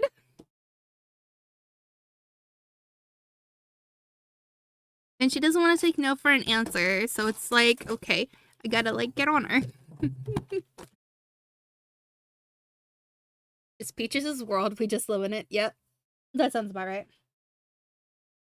Isn't that right?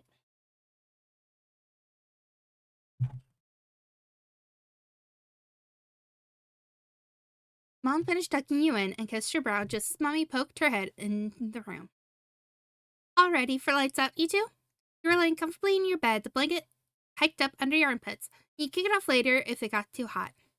Mom had set up the sleeping bag on the floor for Cove, just beside your bed. He had already wiggled inside. You nodded for both of you in response to Mommy's question. Perfect, Uncle. Say goodnight to Lizzie, then. Mom tweaked your nose, chuckled when he squawked in annoyance, and left. Mommy took her place, sitting on the edge of your bed. Sweeties. For a soft kiss on your forehead, you giggled at strands of her hair fell forward and tickled you. Mommy smiled down affectionately at you, then moved her attention to Cove, who watched from a spot on the floor. You need anything before falling asleep, honey? What does your dad do? Sometimes he picks me up and lifts me really high and shakes his hands like he's gonna let go, but he catches me again. He keeps doing that until sometimes he does drop me on my bed, or other times he lowers me down and we pretend like I'm crashing. He'll become pretty excited when talking about the nightly ritual he and his dad share. Seen realize how animated he was and bashfully quieted. I don't want to do that here. I'll have fun. I think you're right. It may not be a good idea to do that tonight. Sleeping bag night might not be a soft enough landing. If there's anything else, you could always ask me or Jamie's other mom. But I'm the nice one. Just don't tell her that. She laughed good-naturedly and stood up. Take care. Sleep well, Cove. Night. Leaning against the door jamb, she rested a hand on the light switch and looked at Yeah, look to you. Good night, sleep tight. Don't let the bed bugs bite. And just like that, the lights are out. Got my note.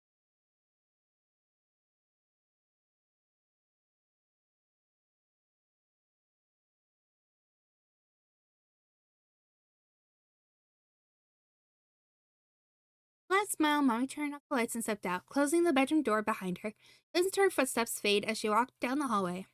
Even as the sound vanished, your eyes stayed open. It was so exciting to have Cove spend the night. Cove spending the night. Cove? Yeah? Glad we're friends. Oh, thanks, me too. You startled when Cove sighed deeply. You turned your head to look in his direction in the dark. You can see a faint outline of a lump under the covers. Cove? Hmm? What's wrong? What was that? Could you be less loud? Be quieter, please. Stop that. What's wrong?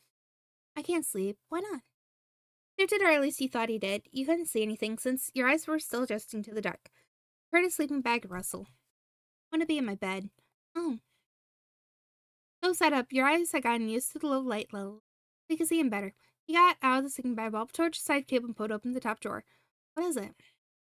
I'm getting my glasses. Sat up too, watching as he reached inside.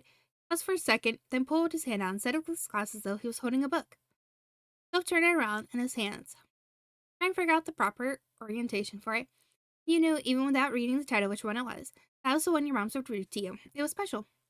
Be careful, that's mine. I thought you were looking for your glasses. What are you doing with that? Cove shrugged, sweating at the newly found cover in the dark. I just thought it looked cool.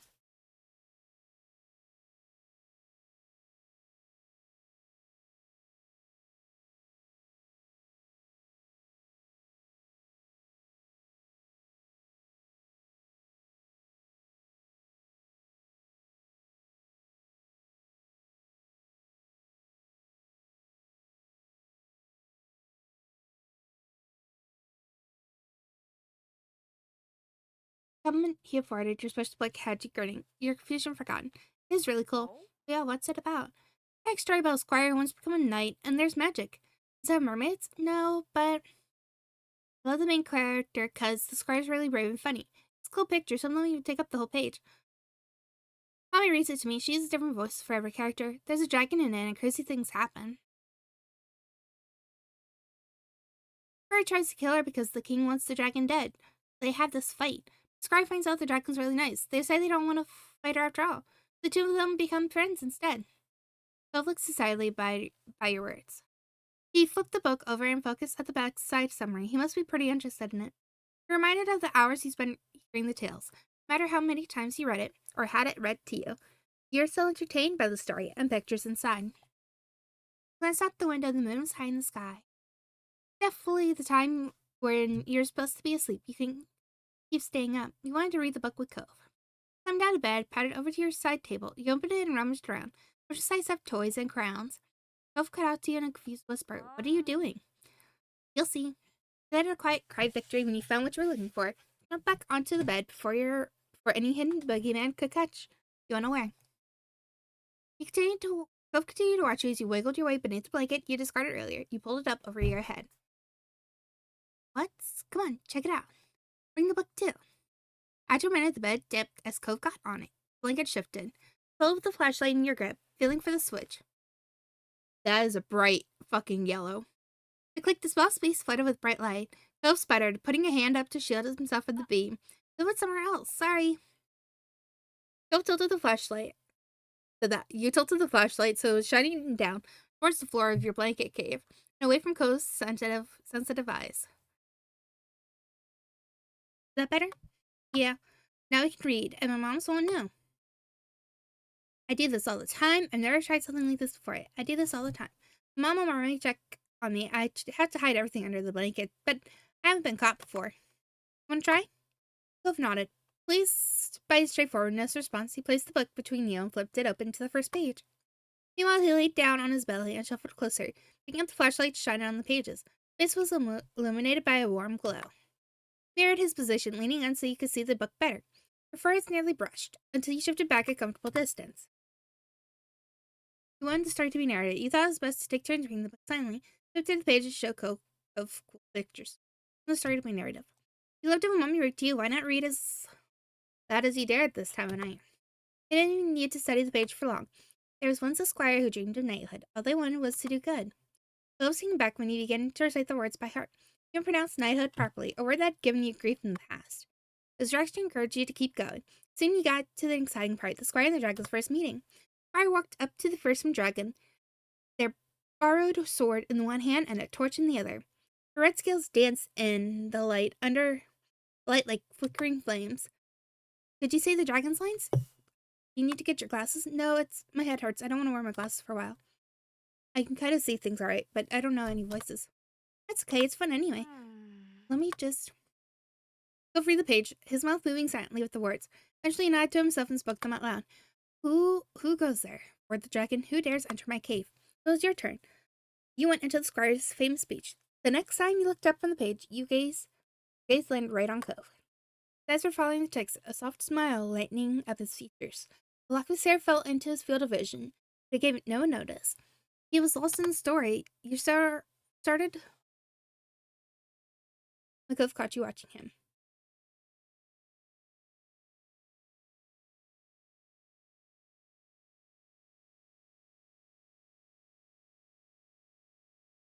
I think that's supposed to be startled, but it just started.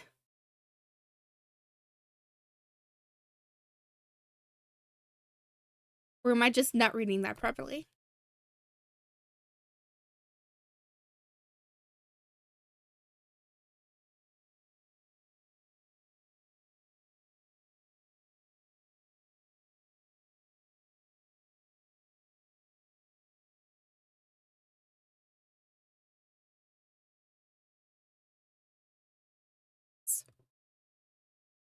Give me one moment.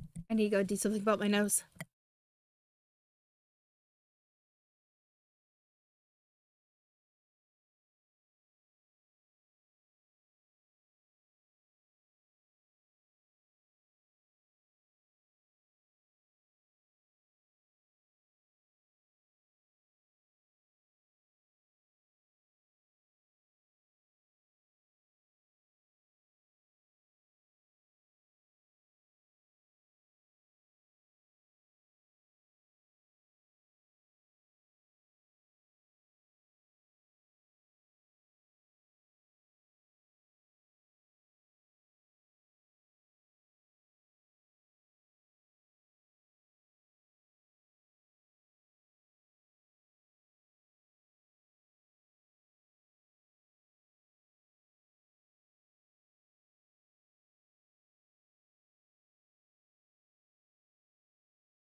Thank you for the boop voice. I'm sorry. So,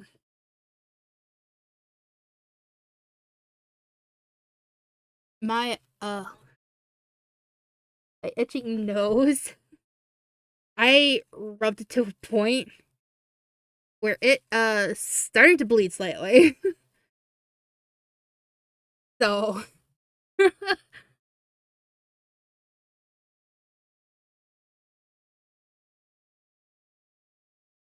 Jesus.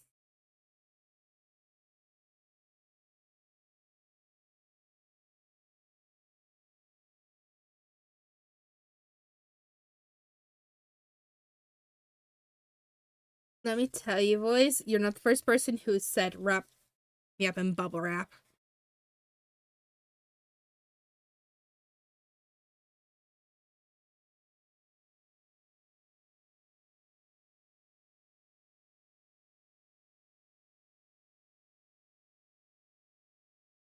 I read through everything that could be making my nose itch, and I was like, okay, I'm gonna blow it.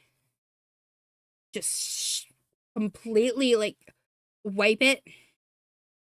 And it hasn't itched since. I'm thinking I'm allergic to dust. Let me just put that in air quotes. I'm allergic to dust. Because that's the only thing I really had an allergic reaction to when they did an allergy panel on me when I was a little kid. But it's dust, you know? But I think uh dust got in my nose, and that's why I was itching it so much. That's the only thing I could think of that would cause that reaction. Because nothing else happened. No? It did stop itching. I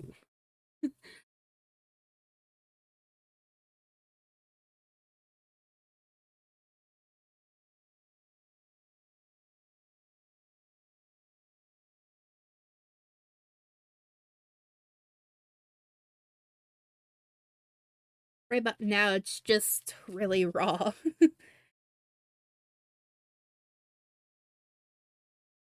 So I put a little bit of water on a paper towel and a little bit of lotion, and it's a lot better.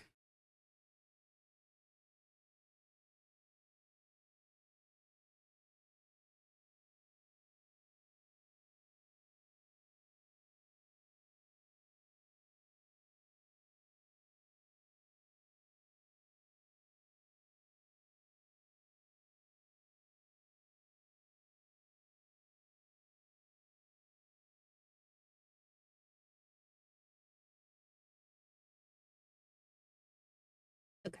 I should be good now to continue on with the reading.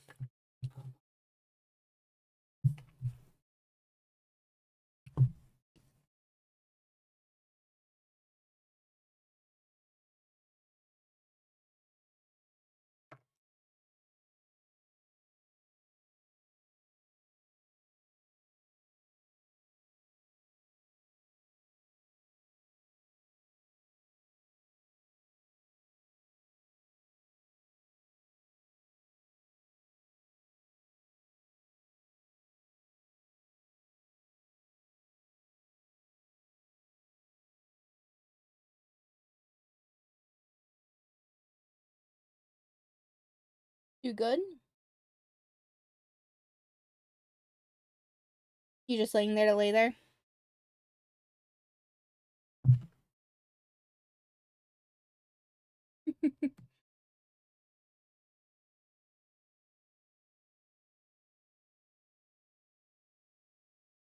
Peaches has learned that if she meows, she gets everyone's attention. So, no, she puts her paws on you, she'll also get your attention.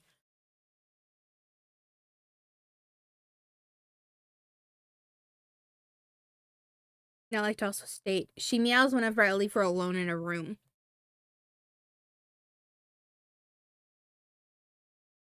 So I close the bathroom door and she just sat outside the door meowing at me.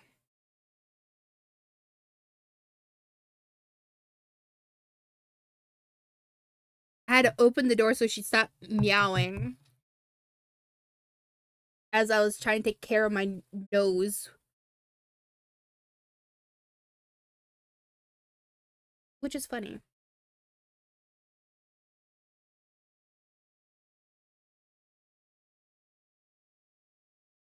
But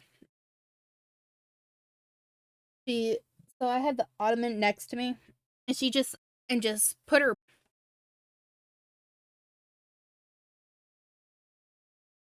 She just wants all the attention. Ew. Where did my mouse go? There we go. I'm pretty sure this is supposed to be startled. This is started.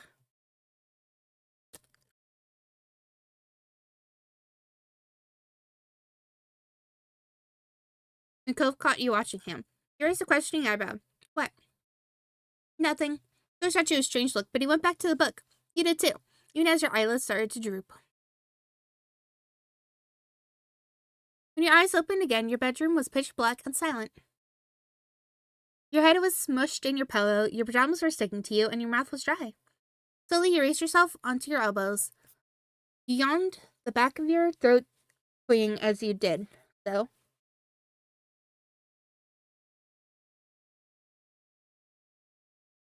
Rode onto your side to sit up in bed, planning on getting water from the kitchen. You saw a dark shape towering above you. Then you remembered you weren't alone in your room tonight. Oh, that you? Yeah. Ew. You shifted and felt something cylindrical press against your thigh. You fumbled for it, the familiar weight of the flashlight pressed into your palm. Turned it on. Phil blinked at you, looking exhausted. Then his normal clothes again. Shoes and everything. His pajama pants were left on the floor, abandoned. His sleeping bag was in a similar state. What is it? Can't sleep. I keep waking up. Did you have a bad dream? You shook his head from side to side. No, just can't sleep. It's weird here. You frowned. You helped your moms redecorate it only a few months back. I like my room. It's not that. It's not that it's bad. I just always sleep in my bed in my room. That made things a little clearer. It wasn't anything that you'd done. Cove couldn't sleep in a new place. Wonder how long it took for Cove's bedroom in his new house to not be weird to him. Probably a while. I'm gonna go. What? That shook off the last of your doziness. He was going to walk outside back to his own house, this time of night, all by himself. You know, shock expressions to look at you with resolve. My dad won't let me in, and I've gone outside late before, and I have to go. Well, if you had to, you don't have to. I'll come with you. I should tell my moms. Tell the moms. I don't want you to. I'll just leave. My dad can call them in the morning. I knew that you could just let him go, but something inside you was saying that would be the right thing to do. It's too late for you to go outside on your own. It'd be bad. Both grumbled quietly, though stay put. Okay, you can tell them. I'll wait. Good. When you crept into their room, Mom was still up reading in bed, while Mommy was already fallen asleep. Your mom woke Mommy up. They were both surprised to hear that Cove wanted to leave, and two of them followed you back to your room to see him. Sweetie. Cove, are you right, sweetie? Is there anything we can do to help? Mommy sounded tired after having just woken up. Smiled at Cove kindly. Cove shook his head firmly, not meeting anyone's eyes as you did so. I just want to go home. We're sorry you don't feel comfortable staying. How about you come downstairs with us, and we'll call your dad to get you. Cove headed towards the door. He stopped halfway there and turned back to you. Bye, Jamie. I'm sorry. I'll see you tomorrow. Bye, Cove. Watch as you shuffled past your moms and out of the room. Mom turned to you before leaving. All right, off to sleep, kiddo. We'll make sure Cove is taken care of. Good night, Good night, Jamie. Listen to the sounds of their footsteps on the stairs as you huddled back down in bed, pulling your blanket up around your shoulders. You were sad that Cove wanted to leave. You thought the two of you were having a good time, but you understand that it might be hard to sleep somewhere other than your own bed. Eventually, your eyes started getting heavy. And with a loud yawn, you finally got comfortable in your bed and drifted off to sleep. The next morning, you were woken by the sound of your mom's voice and a soft shake on your shoulder. Jamie, wake up. It's time to get up and at 'em. The sun was peeking through the curtains. You rubbed your eyes as they adjusted to the new light. Mom sat down on the bed next to you. You blinked at her for a moment, confused, until you caught the empty sleeping bag on the ground and remembered what had happened during the night. Sean came over to pick Cove and take him home. Should have seen his hair when he turned up half asleep. It was messier than Mommy's in the morning. Chuckled at the thought, and you could tell she was trying to make you feel better about the whole situation. You smiled back at her. Thank you for letting us know that Cove wasn't feeling good, Jamie. That was a nice thing to do. You nodded in agreement, and Mom went on to say that maybe once Cove started feeling more comfortable, that he could try and sleep over again sometime. He smiled, looking forward to another chance to show him how fun your house could be. The next time you saw Cove and Mr. Holden, they both apologized for Cove having left so suddenly. You assured them that it was okay. In the end, the two of you and your parents were eventually able to move on the ill-fated sleepover. It had all been a learning experience according to the adults. You could accept that. There are definitely things you learned from it.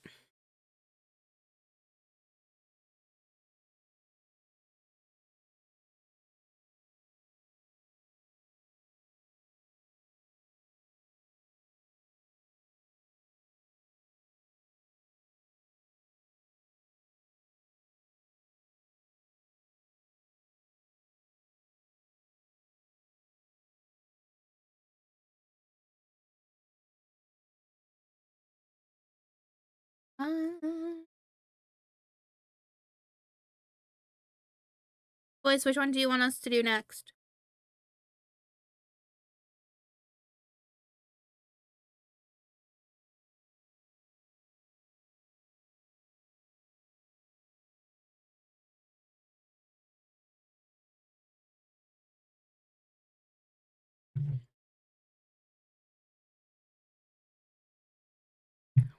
What's Ghost? Uh, she'll do it. The night was incredibly still. You really couldn't ignore how silent it was. It was almost eerie. You could even hear Lizzie snoring in the next room over. It was hard to believe how much of a blur today was. Summer sure did slip right past you.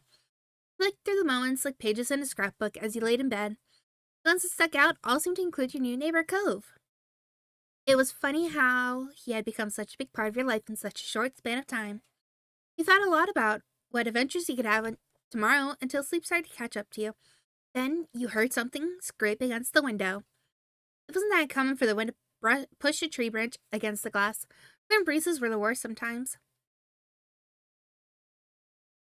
But the more you tried to ignore it, the louder it seemed like it became. It was like something was trying to get your attention. You lifted your head off the pillow to get a better look. Nothing was there, nothing you could see at least. You just went back to bed. It was only your imagination. You had to investigate the mysterious sound. It's too creepy to ignore.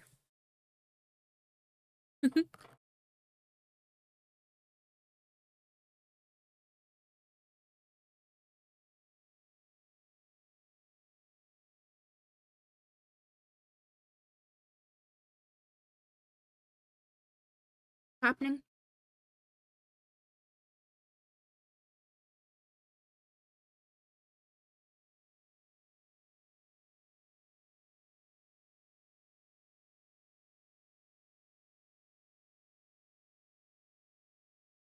What the graphics set to?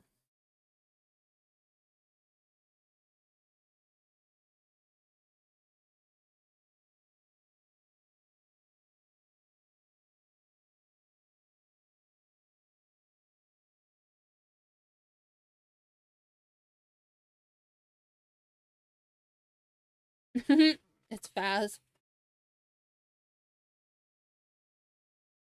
Boys, should we go and investigate or stay in bed? Mama's home.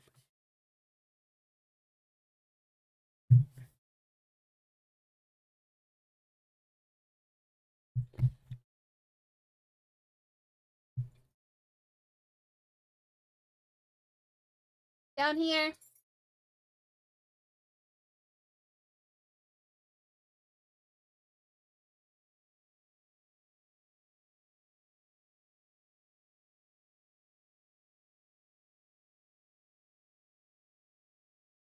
Investigate. Be brave.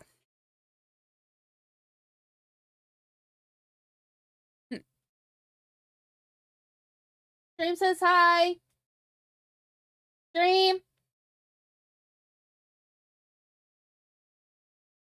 Huh?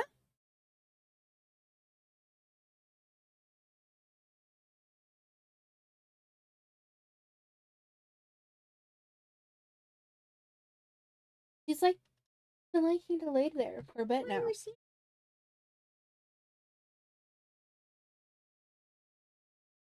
There's mine. These are mine. Are yours today too? Mine came with your turtle. Oh, really? Yes. Yours are upstairs on the steps. Right out on the in the hallway, just outside.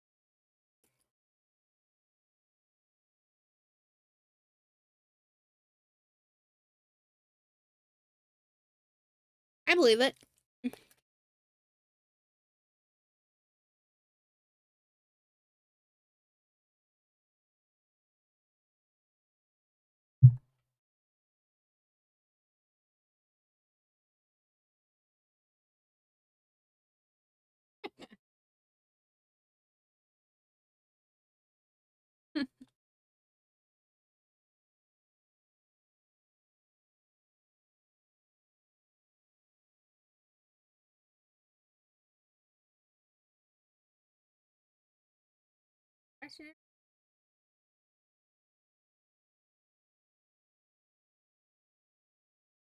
There's also fortune cookies.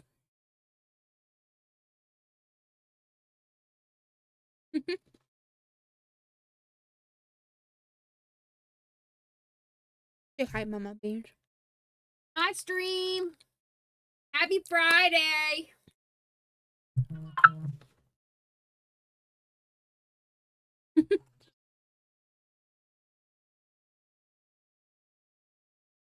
So she's not part of stream.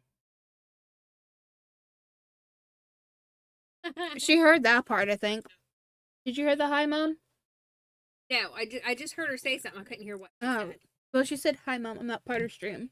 Oh, okay. Okay. So look.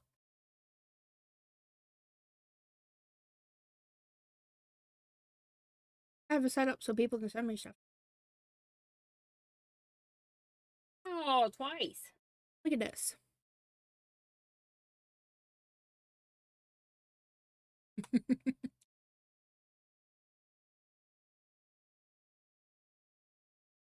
This? Yes. It's a 16-inch Appa. It is unavailable, though. This is also unavailable. Mug say. I'm playing on easy mode today.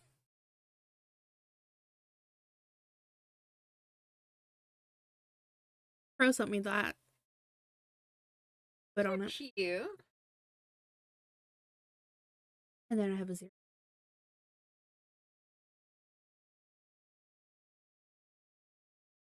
And said throw, wouldn't have known. Oh, it says happy. I also put my little art tablet up there. Which it's expensive. It's like a 19. Getting really close to it. Look how much it is here. And look at the taxes and shipping.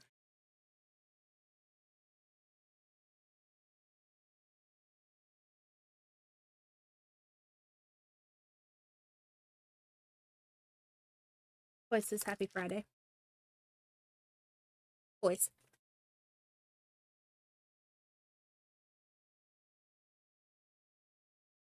We're taking it easy today by doing a little thing. It's just like a little clicking game. I do want you to play this. It's cute. Alright, cute. And you're just clicking on things. Like, practically jumped out of bed and crept down the stairs to go outside. Hey, wait, I could like these. This is all you gotta do. Click on one of those. And then you read that, which I just did. Your moms were still awake. They stayed up so late, it seemed. Likely they were watching TV and didn't hear the soft click of the front door opening as he slipped past. Another heroes or horror thing. No. It's actually very adorable here. I'll show you the thing. There. This is it. The name. I heard that. Is this like a love story? Kinda, yeah. Well, it doesn't have to be a love story. It could be just you being friends with the dude. You're growing up. It starts when you're 8 years old and continues until you're like oh my 23. god. Oh, is this the one you were talking about? This is the first one, yes. Okay. So, the second one is on this. Is this one. This is the game that that's going to be released soon. 2 completely different styles, by the way. And it's amazing.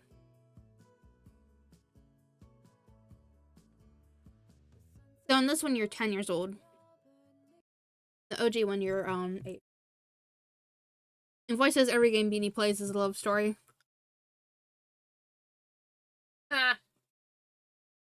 Probably. She's still young and optimistic. I don't know about that.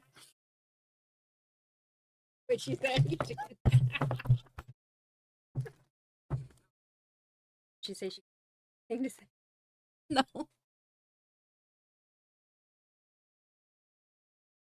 Yes. I'm old and jaded, says Voice.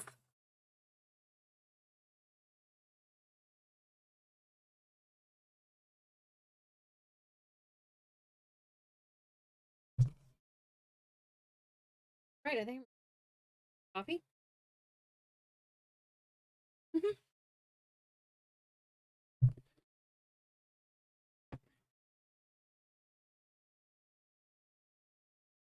Mhm.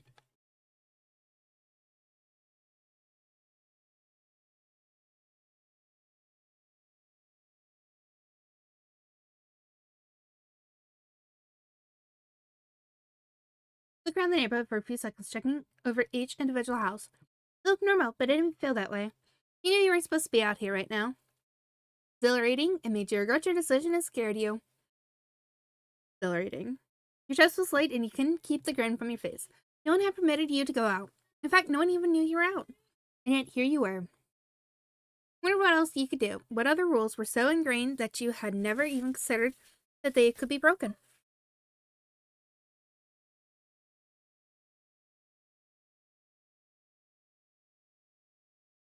Beanie?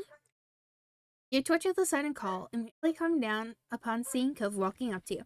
It was strange and yet also completely normal to have him appear like this right now. What are you doing? I saw you standing around the middle of the street from my window. You weren't sleeping either? Why not? Cove turned his lips to a smile almost as if he were amused by the question. Because, did you hear the weird noise? You should be in bed. Because what? I'm glad you're here. Here. Hiccup. Hear the weird noise? You could tell you hit the nail on the head by the way his eyes widened. Yeah, you knew? I heard it too. That's why you came out, huh? Both hesitated for a moment, looking down the street before his aquamarine eyes fell on you again. Did it scare you? Yeah, no, a little. Feels better that you're here. I feel better that you're here. Me too. You delicately smiled at that. Cove even chuckled a bit. It was nice that you both felt the same way about things. I was kind of wondering if it was the wind, but what if it's not? What if it's a person? What if it's something that's not a person? The unsettling noise suddenly rushed through the air. Cove and you flinched. It sounds even worse than before. You were about to agree with him when the noise came yet again, tearing through the still night. The TV replied rapidly. The TV rapidly looked around, trying to find the source, but to no avail. There was no sign of an answer to this puzzle. You thought that it could be anything. It had to be a ghost. There's got to be a regular reason for it. Hence why it could be anything.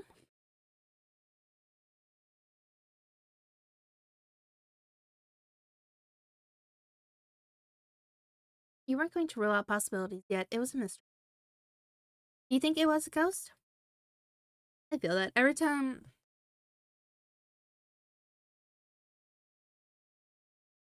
When I was playing Vilgard on stream, every time I went to loaded into a area like the forest, it would start lagging and it would just go right to shit.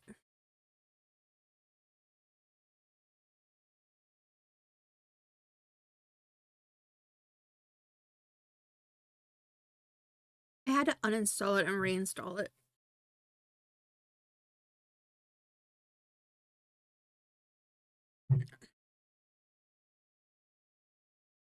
Because when I had it look through the files, it said that it was missing 6 files. So it fixed those. So when I loaded into the game and it crashed, I did it again and it said it was missing 7 files. So, and it said it repaired it. Load back in and it kept crashing. At that point, I voice knows what I'm talking about. I said fuck it and uninstalled it right there on the spot. And said, I will restore it. We will go and play something else.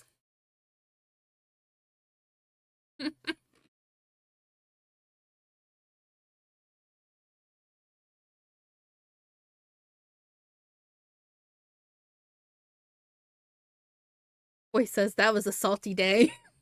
I was very salty. I don't know. What game was it that we played?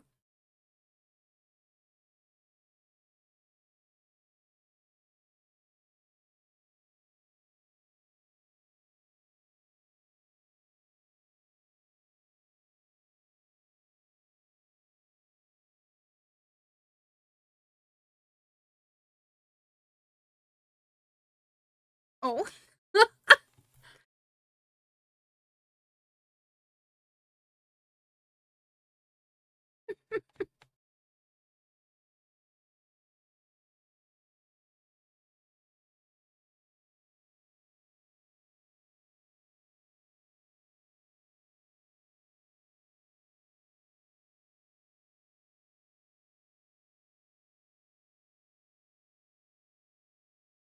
It might be.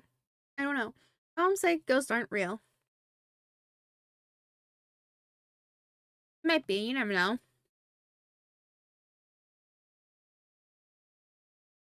Very salty.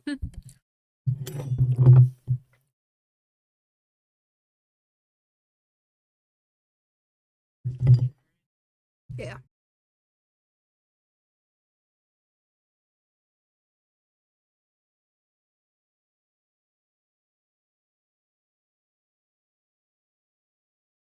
Oh, are you playing on controller?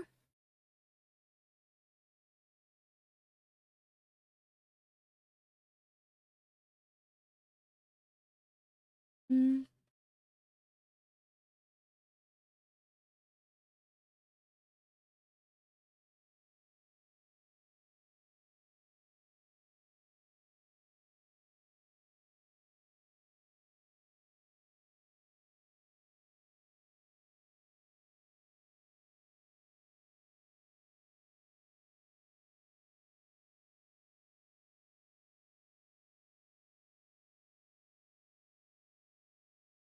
Like state before I also installed it. I went to the NVIDIA thing and changed all the things there.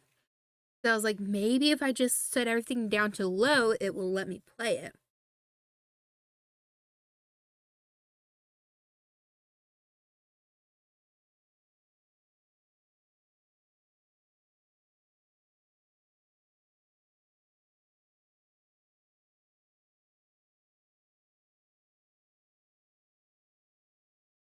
The thought of some sinister, invisible thing lurking in the darkness wasn't exactly a pleasant one.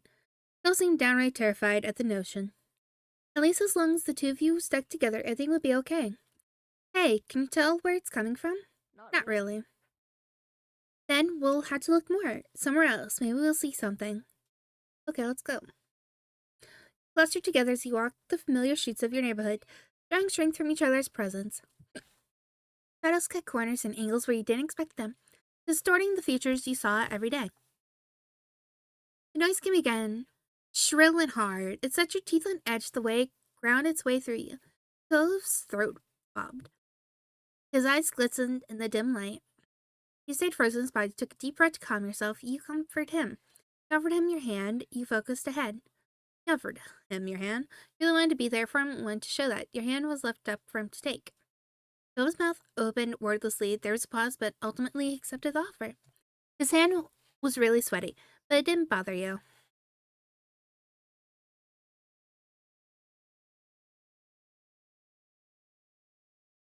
You were scared too, but being able to comfort Cove was the most important thing right now. Cove shut his eyes and pressed his lips together. Your fingers locked around each other even tighter. So. Where did you want to check? The park, the beach, the hills behind my house. Where should we go, voice?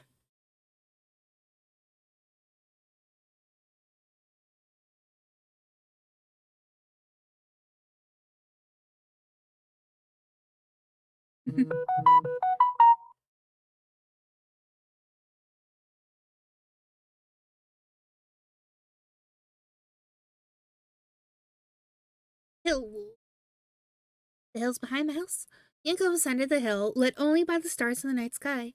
The wind rippled through the grass and ruffled your hair. Without the sun's light to translate what you were seeing, every bush in the distance looked like a creepy figure, towering monster. The noise was just as loud here as it was in your neighborhood, just a little indication behind the cause. But you kept going forward. You ran away. You snuck back to your neighborhood quietly. You kept going forward. You couldn't stop when you had already gone so far. You had to find out what was going on. Top of the hill was an excellent vantage point to survey the town from. Everything appeared normal. There's no out-of-place sight, pinpointing the answer to this mystery. Hi, Sophie.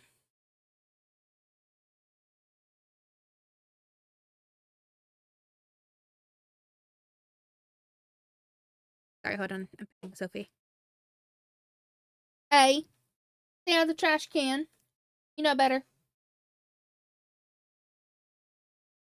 Who's your good girl?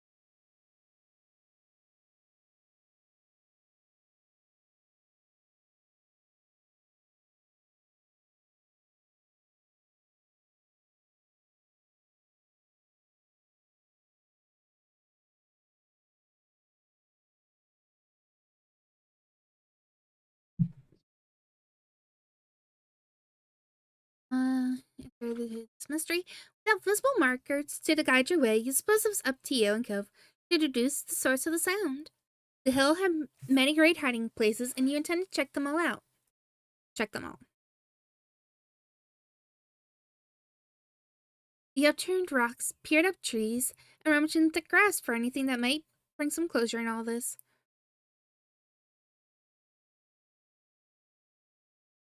Set close to Cove as you hunted for the source of the noise.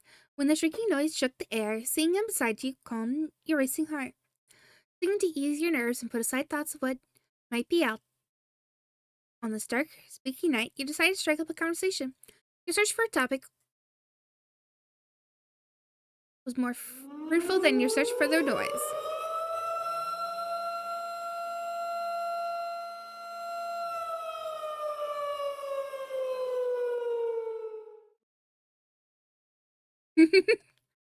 That.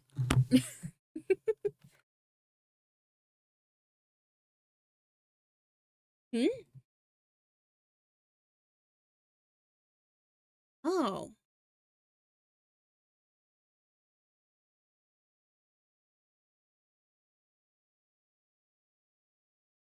That's sounding. It's always sad when it's dream.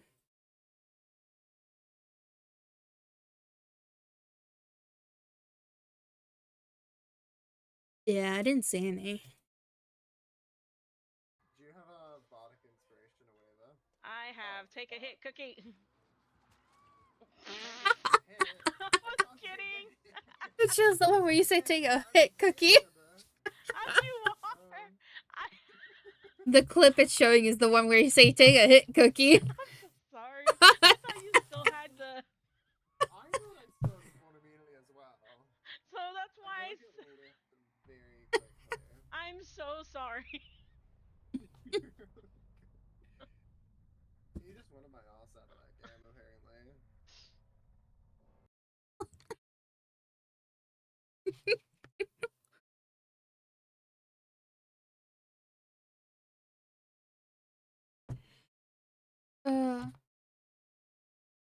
You searched for a topic was more fruitful than your search for the noise. Your eyes fell on Co's cast and you were instantly inspired. Have you broken any other bones? No. No. Oh.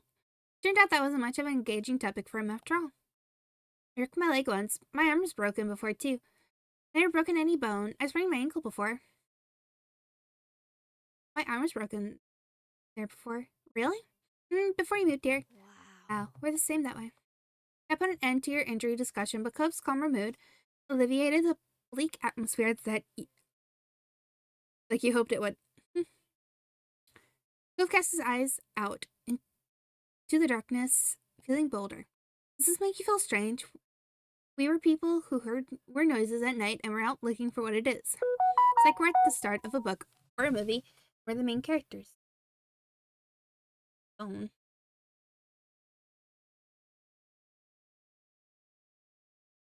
Like we're at the start of a book or movie and we're the main characters? Yeah. It's a horror story. It's an action story. It's a fantasy story. It's a documentary. Which one should we go for?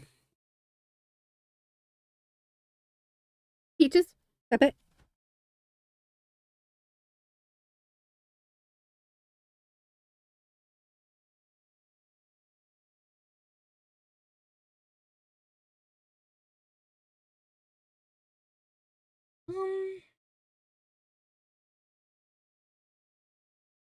A fantasy story. The world they found outside looked like their own, but it wasn't. They had stepped in another dimension Really? without even knowing. Really? Yep, it's a dimension where everyone has been cursed to sleep until the monster making the noise is defeated. I'm going to defeat the monster. We'll find magical swords that can defeat the dread beast with one blow. Okay. But whatever the noise was, you were confident that you had established that it was not coming from the hill. Once you were satisfied nothing else ordinary was to be found on the hill, you had to consider your next step. You figured you checked the beach, too. Figured you checked the park. Now you go back home. You check at the beach?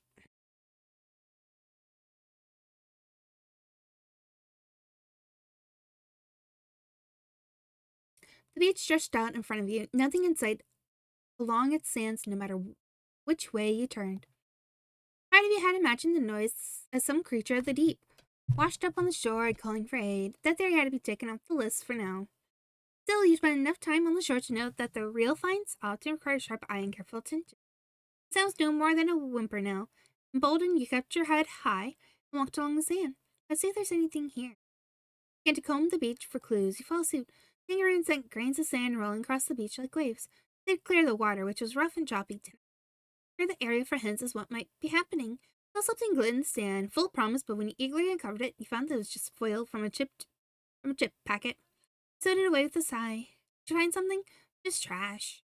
So shoved and gave you a sympathetic smile. That's how it goes sometimes. Like hunting for treasures on the beach too, right? Yeah. Ever found anything mysterious or weird? You're expecting him to mull the question over for a bit. The Cove answered immediately. Teeth. Like a shark's tooth? You've seen those for sales in shop, though you've never been lucky enough to stumble across one at the beach. No, not that, people teeth. That's... okay.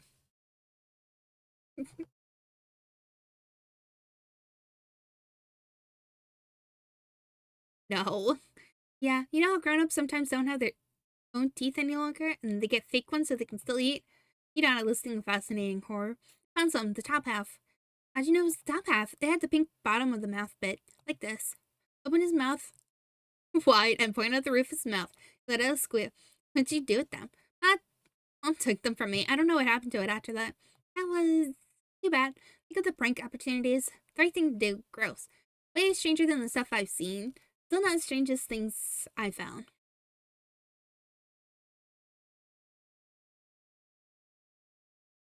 Way stranger than the stuff I've seen. The weirdest thing I remember was a keyring with Lizzie's name on it, but it wasn't actually hers.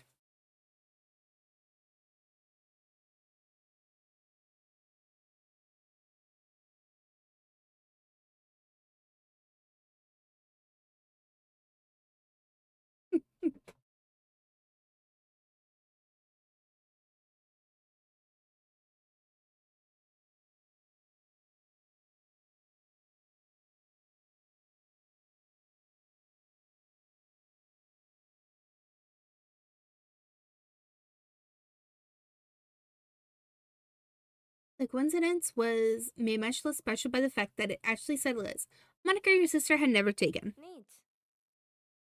Phil was still tickled by your discovery, even if he thought it wasn't as exciting as his. As you contemplated your options, it occurred to you that you hadn't heard the noise for a while. Phil, I think it's gone.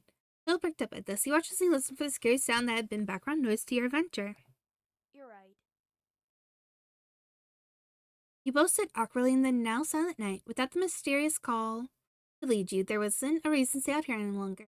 The night was still as you walked home, but none of the usual background noises or the eerie whistle from before. You could hear every step you and Cove made, like a cough in a movie theater. Two of you came to a halt outside your front door. Never before had it looked so ominous. Now to sneak back inside. You sneak out a lot? This is the first time. Not really. Lots you're lying. Lots you're telling the truth. Not really. That's so. How do you know? I hadn't seen you out of my window this late before. That was fair, though it could have been possible you're just so good at sneaking that this was the first time he had caught you. Hi, Peaches. You're walking all over me. Are you worried about getting caught? No.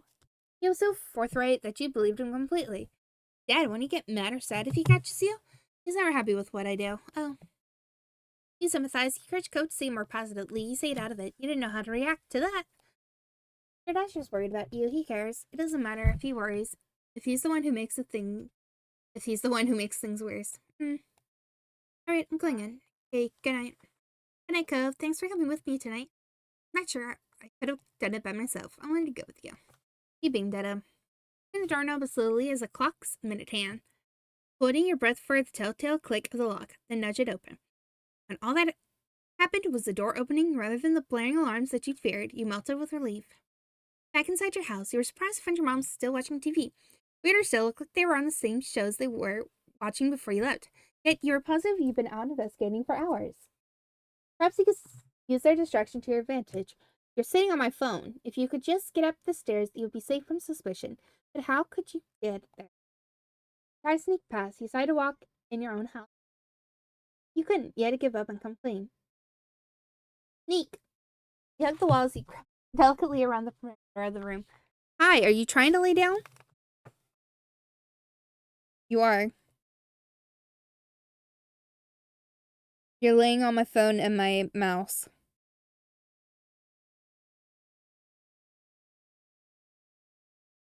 You're laying on my mouse and my phone. Not comfy? Should I move them out of your way? Yeah. I need to move them out of the way.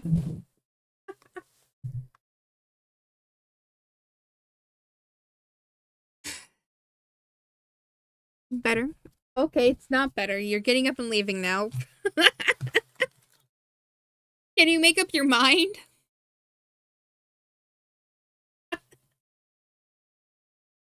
You hug the wall as you creep delicately.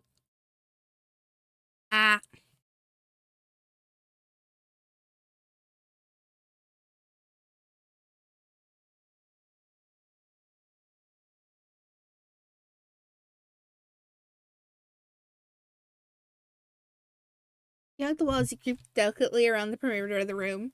It is a valiant effort that any spy would have been proud of, right up until the moment you tripped over a power cord and nearly fell over. Jamie? You may not have fallen, but your accident ruined your cover. You had been spotted. They abandoned the couch and their show to hurry over. They were still in a state of surprise. You weren't in trouble yet. Are you okay? What are you doing down here, sweetie? Did you have a bad dream? You told the truth. You lied. You did not answer. You lied. You can't bring yourself to own up what you had done. I heard scary noises, so I came down here. Their surprise gave way to concern. Sweetie. Honey.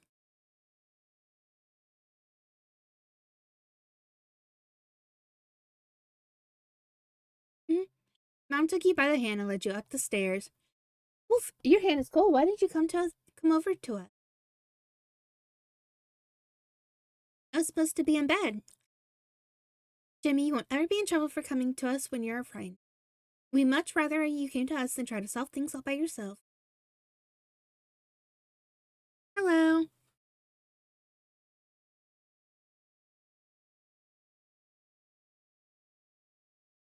Peaches, make up your mind of where you're going. Your phrasing makes you feel bad. The nervousness ate at you as you were tucked into bed. Your mom's assumed that your flush and insistence on delving under the covers was part of your fear, and spoke to you softly until you calmed down enough to peep out from underneath your sheets. Once your mom's side left, you turned over the night's adventure in your mind. It was still hard to believe that you really done it. It was harder still to believe that you gotten away with it. Even now, you had expected to be caught somehow.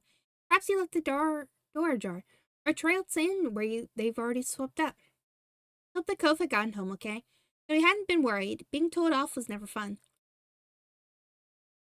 Wriggling down deeper underneath the sheets, your thoughts turned to the unsolved mystery. You and Cove had only just begun to scratch the surface of it. Maybe you'd solve it and maybe you wouldn't. But what mattered was that you shared the experience with each other. You were still so energized by the night's excitement that you tossed and turned in bed for some time, thinking of theories to share with Cove when you were song. Sleep eventually claimed you, but the adventure merely resumed in your dreams.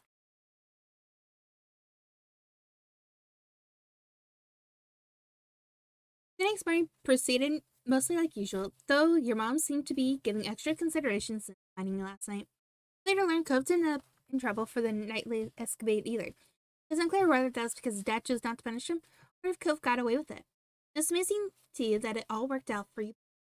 As for the salt, the adults around, for once it was nothing more than the wind.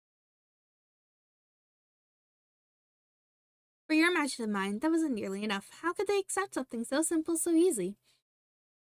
Maybe it'd make more sense when you were grown up too.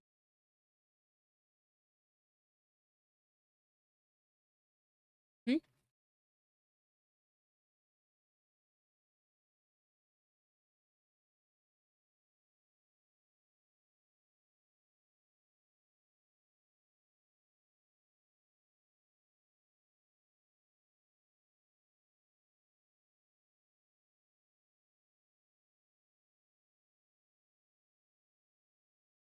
There are some of you only gotten through 2 of these.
I'm debating.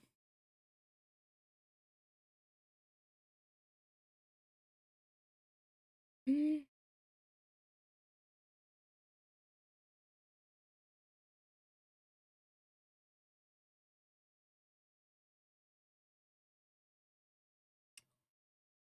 we'll do one more. We'll do one of the one.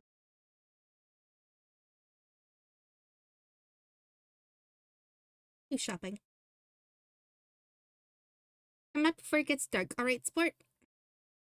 The familiar voice darted across the street and drew your attention away from the snail. You've been watching inch slowly across the pavement. Cove waited in front of his dad, pushing his green hair back off his face from where the breeze was blowing it over his glasses. He looked to be paying only a mild amount of attention as he was being handed a few slips of green paper. Remind you of when you'd first met Mr. Holden. Although he probably not paying Cove to be friends with himself. Cove's dad seemed to feel your gave somehow. Maybe you made a noise, because a second later his eyes were on you. He waved you over with a smile. He looked up to see you, but you still felt a little weird for getting caught. You gotta learn how to be more sneaky. Pressed your hands together to free them of sand, then jogged over to join the two, smiling at Cove first and then his dad. Jamie, hi. How's it going? Good to see you again. What excitement are you up to today, Jamie? Taking a walk. I found a pretty cool snail across the road. There's lots of snails around here. Mr. Holden grinned at you kindly. After you finished answering the question, Mr. Holden's attention returned to Cove, who was preoccupied with folding the bills he had into tiny rectangles. Sound fun. You know, Cove was about to hit the stores by the beach. Why don't you go with him? He gave a ready nod, turning to squint in the direction of the stores, like he could see the goods they had to offer all the way from where he stood. Oh, is that okay? Yeah. I don't mind. Great. I'm sure you guys will have loads of fun. Mr. Owen reached into his bag and pulled out a leather wallet filled with money. Not odd, since your mom's only ever seemed to have cards in there. Here. He leaned in to pass a crisp pen to Cove, giving him a wink and a whisper. Get something for your friend, too. Sure, that's my boy. Cove's head ruffled his son's hair as he was straightening back up. The bill in his hand still held outwards towards the green-haired boy. Take care. Cove accepted the bill after a second and slipped it into his pocket. And with one last nod to his dad, he turned and started walking. I followed after him, intrigued at the possibilities this outing might bring. Cove straight towards the gentle tide creeping up the sand, and he fell into the place beside him. It was a nice day. The sun was shining. There weren't many clouds in the sky, though the wind coming off the ocean kept it from being too hot. He took in a deep breath, enjoying the scent of salt and ocean air. When he looked at Cove, he was dragging his feet through the sand a little, and he slowed down to wait for him. His eyes searching the ground intently.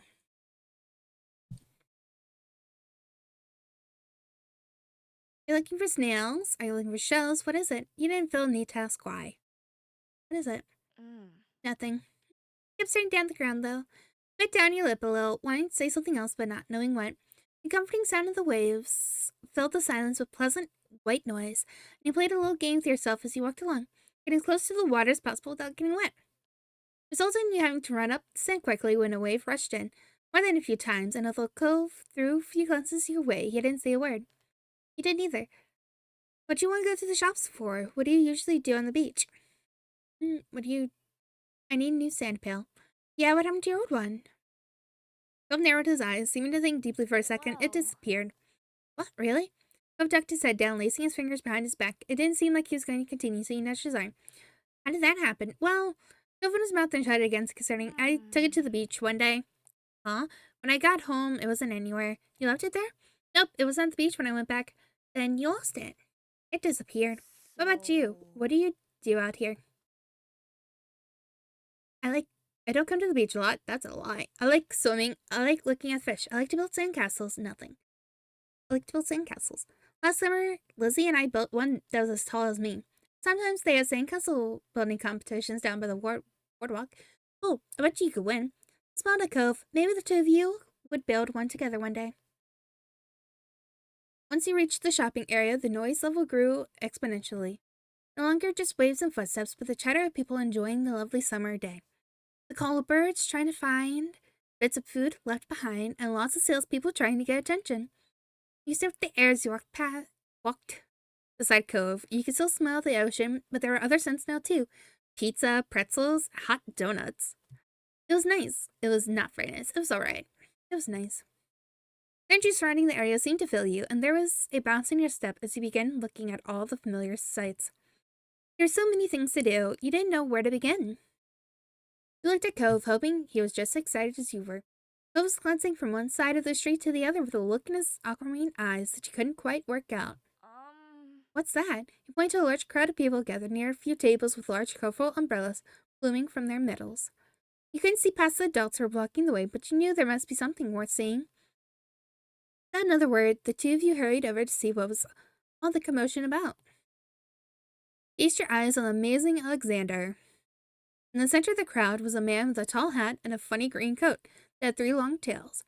There was a little table next to him with a cloth hanging over it that read The Amazing Alexander in glittery golden script.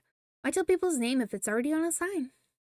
Cove hummed with understanding, then turned to walk away just as The amazing Alexander began shuffling a deck of cards. Maybe we could stay and watch? Cove glanced back at the man, then briefly lifted his arm up off the side before returning in place. He grinned, waiting for him to follow you as he raced back to stand in the crowd. That it began. The magic man pulled one card out of the deck, talking to the curious onlookers. It was a 4 of diamonds. Watch closely. You did, squeezing through a few of the dots onlookers to get a better view. So the man snapped his fingers and the card just disappeared. Whoa. The amazing Alexander, who had earned his title, turned his head, looked directly at you. He reached out with a kind smile. What's this behind your ear? Nothing. Tell me. You backed away. Nothing? It was true. You didn't keep anything there. He smelled like popcorn candy when he stepped closer, and you wrinkled your nose in confusion as you watched him. Felt a tug, and then he pulled the 4 diamonds out from behind your ear. What? You knew that it couldn't really have come from your ear, but still didn't get how he done it. There was light applause from the crowd, and the man gave a deep bow. This is for you. The magician plucked a pair of balloons from a clump of them tied down to his table. Both were in the shapes of a dolphin, instead of being a normal circle. And one for your friend, too. Thank you for being my assistant. Now you really were grateful he chose you. After that, he went to someone else in the crowd. Pick a card and card. Malcolm does that every time he visits. Not the balloons, the stuff with cards. Cove spoke plainly while reaching over to take the dolphin that had been designated for him. Maybe it wasn't so special. Cove is just bringing the fun. At least he had a fun time. Wondered if Cove's whole family was magic. At least he had a fun time. You saw a magic trick and you got a great balloon. That was more than enough to make it a worthwhile event. I thought that if you could find a card to practice with, maybe you could make it disappear too. The crowd started to clear some, and he noticed to the side that there was a whole rack of brightly colored kaleidoscopes on display. Picked up a kaleidoscope, picked up a Rubik's Cube, picked up a magic 8-ball. He walked past the toys.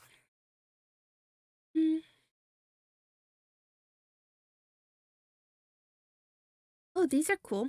Will you hold my balloon while I look at this? Cove nodded, taking your balloon and holding it in the same hand as his own so you can get a good grip on the cube. Cove stood next to you and watched as he attempted to match the color rose.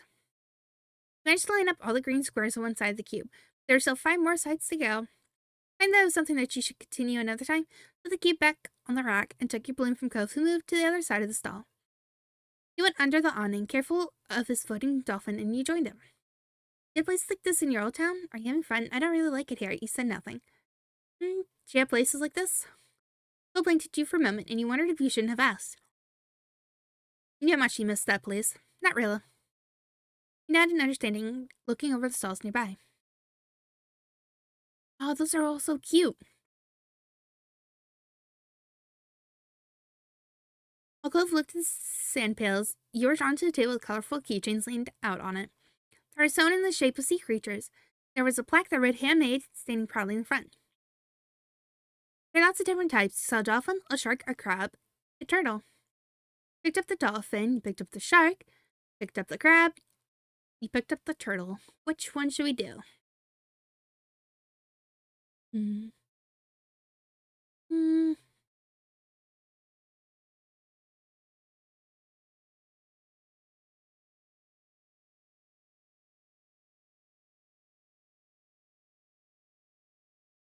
Let's go with the dolphin.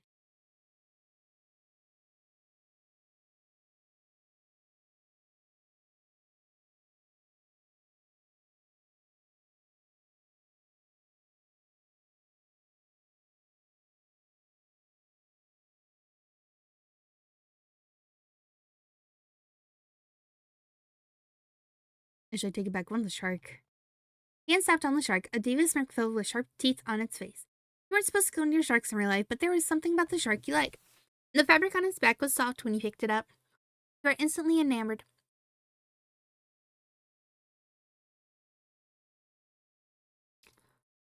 Checking the price, though, your heart fell. $6. You didn't know much about money, but you thought that was a lot to spend on one thing. You really had more than $5 bill to your name. So that changed the day you met Cove and his dad. You still had the $20 bill Mr. Holden gave to you hidden away in your room. It was a grand sum of money, but you couldn't spend something that was at home instead of in your pocket. Maybe you'd have to ask your mom to bring you here again one day, now that you knew what you wanted. Is that what you want? Huh? Oh, it's $6. I didn't bring any money. All right. It's fine. Really? Are you sure? Hooray, you don't have to. Why don't you get it for me? Are you sure? He'll take the keychain from your hands, and that was that. He was holding a small yellow bucket for himself, too. I was always going to get you something. I already got the money for it. You smiled, pleased to have things work out. It was nice of Cove's dad to let Cove buy something for you, too. You had to remember to thank him the next time you saw him. After Cove paid, the two of you stepped out of the store side by side, your balloon dolphins knocking together and spiraling around in the air. You watched Cove hold up his new pail to his face, examining it thoroughly. Hey, Cove, yeah? Your dad gives out money a lot, huh? I really like this keychain. Never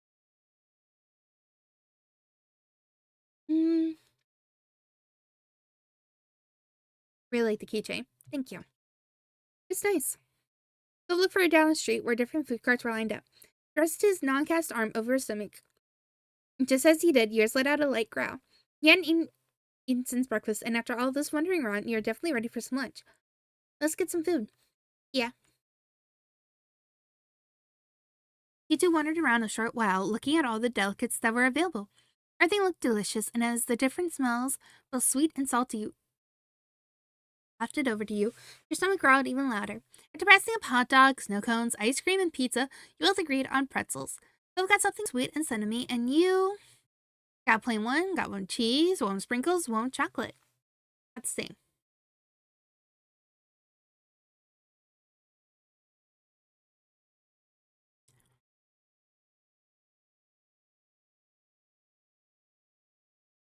Got one chocolate.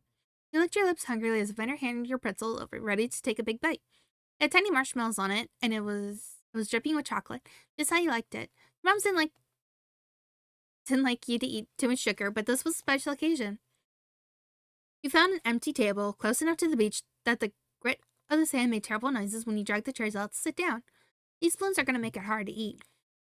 Phil placed his bucket on the table as he stared at his still held up hand that was wrapped around the string. You were about to agree before an idea hit you. I know. Carefully placing your pretzel somewhere where it couldn't get sandy, you got the balloon dolphin out of Cove's hand and tied it delicate bow around his wrist. Oh. Cove bounced his arm up and down in place, testing the stability of your knot. After watching his balloon jostle around but remain attached, he smiled satisfied. Can you do it for me? He repeated the ritual. Cove struggled somewhat with the cast, restricting his fingers on the one hand, the string already tangled around the other. Okay. Got it. The two of you spent a moment admiring your handiwork, both hands now free to allow easily munching on your pretzels. You bit into the doughy treat, savoring the taste on your tongue with a smile as you looked out over the ocean. After time you finished your pretzel, you were done before Cove. It was boring not having anything to do. You pulled on the string of your balloon to bring it down to your level, and you held the dolphin in your hands, manipulating it to look like it was jumping through the air. If you turned to face it towards the beach, it almost looked like it was swimming in the waves, like a real dolphin. A laugh came from your side. Since back at Cove, he had left the remaining parts of his pretzels on the wrapper, gripping his dolphin too.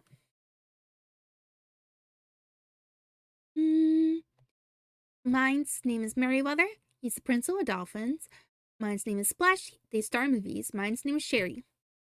He's actually an alien. Mine's name is Sam. They're just a regular dolphin. Merryweather, prince of the dolphins. He wears a crown made of seaweed, and all of his friends are merfolk.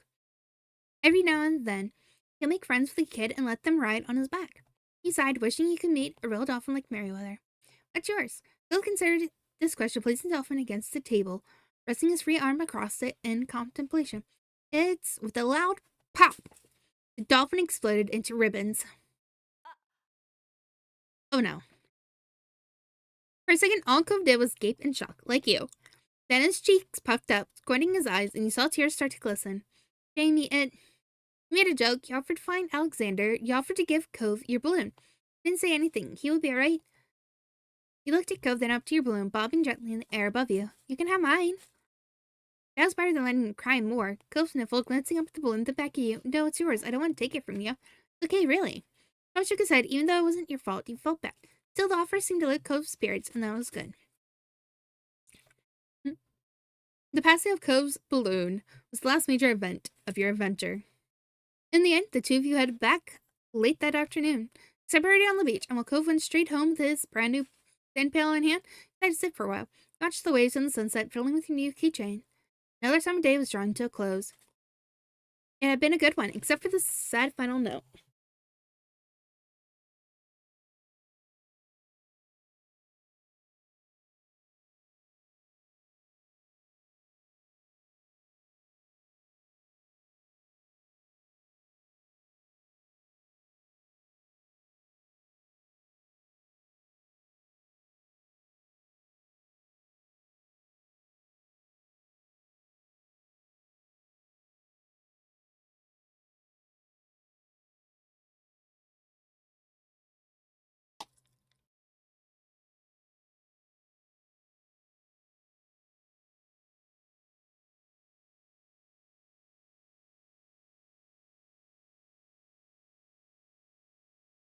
The grown up.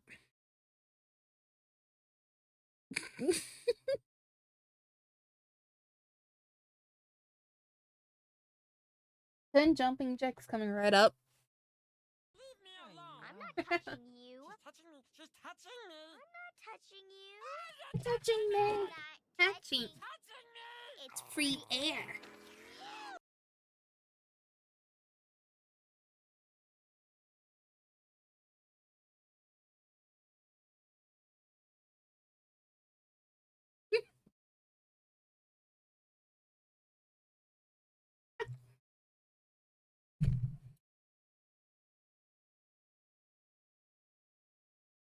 I forgot that just standing, I can reach up and my hand can touch the ceiling. I put the basement doesn't have high walls. So when so when I put my hands up to the jumping jacks, it hit the actual ceiling. It freaked me the fuck out. So I hit the light fixture in it. Let me state, the light fixture looks like the school ones, you know?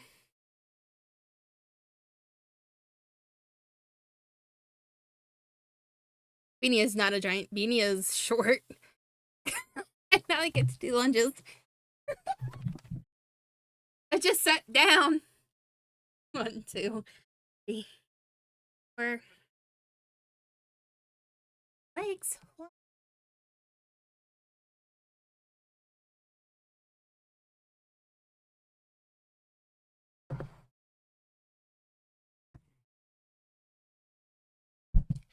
Okay. Good. Take a sip of water.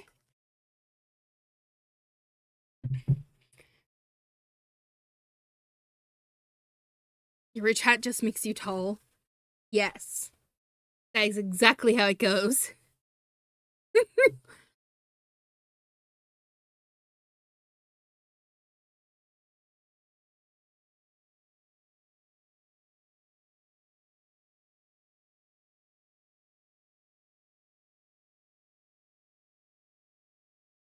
One sweltering summer day, you were in your living room with Cove, listening to the sounds of the birds chattering outside the window while you lay across the rug on the floor. Cove's dad had dropped him off earlier, and your moms had left the two of you along with Lizzie to play amongst yourself. That is the worst idea ever.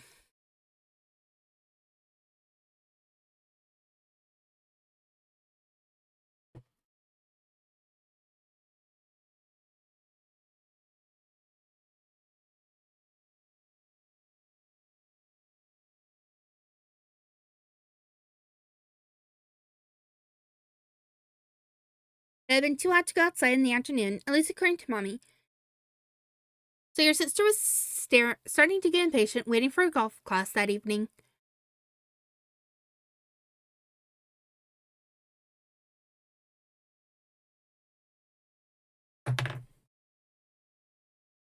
Three of you had trouble finding something fun to do.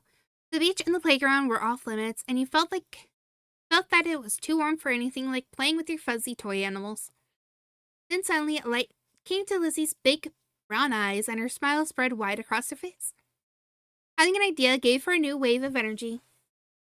Since we're stuck inside, we should be adults. They don't play outdoors anyways. They're always inside telling everyone they're too busy to play. Why? That's a good question. Why would you want to do that?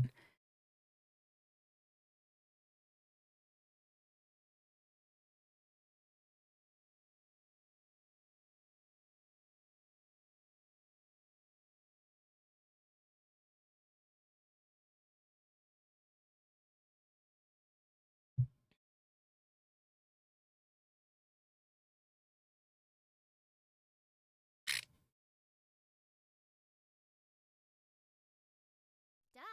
I said why, and it'll be fun, duh. What do they do inside that we don't? Besides, use the phone a lot. Including small health, Lizzie decided to ignore Cove.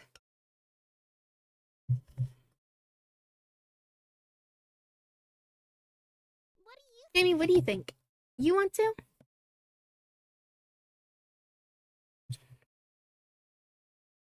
Go set it. That doesn't sound fun. I bet we can come up with something else. I don't know. I want to. Go set it. That doesn't sound fun. Come on. Neither of you had one single idea all day. You could tell that Lizzie wasn't about to give in anytime soon. Fine. With her victory against Cove under her belt, Lizzie turned to you, triumph. I'll try, but that sounds boring. Okay, I'll stay. Sorry, I have other stuff to do. You kept hesitating. Okay, I'll stay. Hope this is fun as you're promising it'll be. Lizzie looked at you, deadly serious. Deadly serious. It's the most exciting idea I've had all week. Satisfied the interview were about to bail on her, Lizzie thought over her options while you watched. After a few seconds, she clapped her hands together and beamed, apparently having settled on something about asking either of you. Okay, I'm going to be a professional golfer, Jamie and Cove. Jamie, you and Cove can be beach volleyball player, a gymnast, or a tennis player. Why can't we pick anything we want? Because I have a fun idea, that's why. And we have to play sports as adults? Yep. But there are other kinds of sports too. right? It isn't the same. What do you think, Jamie? Don't those choices sound super cool? You want to be that, huh? I kind of like those. Lizzie beamed at you. Have at least one of you liked your idea? Oh yeah, which one sounds best to you? Out of my list. Phil was not impressed with Lizzie's attitude, though he didn't bother talking more about it for now. He thought over the list of possibility: beach volleyball, gymnastics, or tennis. I told him you preferred to play gymnastics. If you couldn't spend the afternoon doing cartwheels and handstands in the backyard, then you might as well practice them inside. There would be as much space as there was outside, but you could still try. Yes, that was clearly the top option. Okay, I'm gonna be a gymnast. Alright. How about you, Cove? I picked volleyball. I should have known. Okay, so Jamie, you're a famous gymnast, and Cove, you're on a popular beach volleyball team, and Lizzie's ponytail bobbed when she proudly stretched her arms wide. We're Olympic athletes who just competed in the Olympics. Joe didn't seem all that impressed with the announcement. He made a face and adjusted the glasses on his nose. That's really specific. Rude. Yeah, that's what makes it fun. Anyway, Lizzie marched back and forth in front of both of you, getting lost in her own imagination. I won all the gold medals, and people are calling me the next Mickey Wright. Who's that? Lizzie stopped on the spot, turned on him, her brown eyes shining with impatience. It doesn't matter if you know who she is. It's a golf thing. You guys won medals, too. Phil, your team was bronze. Jamie, you barely missed out on the gold and got silver. It's more real for not all first place. Silver sucks. I don't want silver. I'm okay with that. Hey, we can do better than silver. Silver's not bad. Nice. Hey, we can do better than silver. You potted Lizzie, unhappy with the decision. Jamie's right. Sorry. Lots of people lose at the Olympics. Them's the breaks. Then you're the one who did, not me. Lizzie looked taken back by Cove's declaration, as though the thought of her losing was completely absurd. No way, it wouldn't make sense. I'm already practicing my golf game. She took a golfing stance to make her point, pretending to swing her club and hit an invisible ball. What kind of house do you want to live in? Cove hadn't changed his mind about winning, but thinking about where he lived as an adult appealed to him, mainly because he looked back at Lizzie with some of the anger fading. You're gonna live on the beach. Made a face at him, poking out her tongue. That's kind of boring. We already have that. No, not like the rest is here with the street on it, right on the sand by the water. Just like that, all the tension was back. You hadn't even had a chance to choose where you would want to live. That's not very fun or smart, Cove. You can't live on a beach on a bunch of sand and shells. But I want to, and I will. Cove narrowed his eyes at Lizzie, even though she stood half a head taller than him. You didn't give out a list of things to pick from this time, so I'm picking that. Why are we even playing pretend if we can't imagine anything? Peaceful. I'm gonna live in a mansion far away from here and far away from you. One with an indoor pool and a place to practice my award-winning golfing. It's not How come you were yelling about mine when your deal's even more impossible? Lizzie's face flushed red, her hands balling into fists at her side. It is not impossible and it's better than yours. Disagreements always seemed to crop up when the two of them were together, and you always felt like you were stuck in the middle. But when it came to the topic at hand this time, you thought you'd prefer a mansion. You being on the beach was cooler. You wanted to agree with Lizzie. Phil was right. You were tired of deciding between either of them. You didn't engage with their bickering, instead dreamt up your own dream house. You weren't going to share your idea with them either. You already knew it was a good one. You can swim wherever you want if you live on the beach. We can still swim anytime we want from where we live now. Being a little closer doesn't mean anything, says you. The two of them scowled at each other. You're being so unreasonable. I don't get what you want. The game doesn't make sense. It does. You have to be realistic. I said that, but you're not. You had no idea what to do to make them stop at this point. It seemed like the two of them would just keep working each other up as long as they could. Nothing he said so far kept them from being mad. They flew like a greeting card angel. Mom walked into the room. Lizzie rushed over to her, hanging onto the hem of her shirt and poking out her tongue at Cove. Lizzie, Jamie, it's time to get ready to go. all right with that? I had to leave already, Cove. Their mommy said she'll walk you home so you won't be left in the cold. Still glaring at Lizzie, his face flushed red with anger. Go by myself, but... Bye, Jamie. There's still a harsh edge to the brief farewell, but you knew it wasn't you he was mad at. Not giving Mom a chance to stop him, Cove stood up, walked out of the room, shoulders drawn tight. Okay? Worried Mom to look down at you and Lizzie. You two were playing nice with our new friend, weren't you? You told the truth. You lied. You told the truth. We were playing pretend and things got tense. They're like cats and dogs. Your sister's jaw dropped, looking betrayed as Mom put both her hands on her hips. Elizabeth. I told you to be kind to him. He's having a hard time right now. Lizzie's mouth closed back up, replaced by a tiny frown. I know I tried, but he was... No buts. We both know you can show someone a great time when you put your mind to it. We're going to apologize to Cove and his dad over the phone when he gets home from work tonight. Lizzie hung her head, dragging her foot across the ground in front of her. Okay, Mom. Good girl. Crap pieces of Lizzie, sulking to herself about how it was his fault too, but it was over. All right, we better get a move on. Let's go. Go, kids. Nalani, where'd you leave the car keys? Mom hustled you all out the door, and you noticed during the car ride to golf practice that Lizzie was quieter than usual. She was usually the first one to request about music to listen to in the car. And the same thing, your parents noticed she wasn't in a mood to be bothered. They gave her space, and Mommy just asked you what you'd like to listen to. Picture her song. It always made the car ride more fun. You chose the soundtrack to a cool movie you saw a couple months ago. Just a song you knew Lizzie liked. Maybe that would cheer her up. Yes, Peaches, you're just staring at me. Yes, baby? What? Yes? No, you're done? Wanna go back? You just wanted attention so you could go eat. Okay. Makes sense.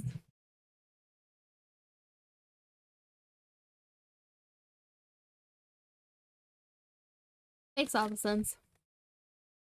You're happy to see it brighten her up right away. She started singing along with you. Soon enough, her bad mood was a thing of the past.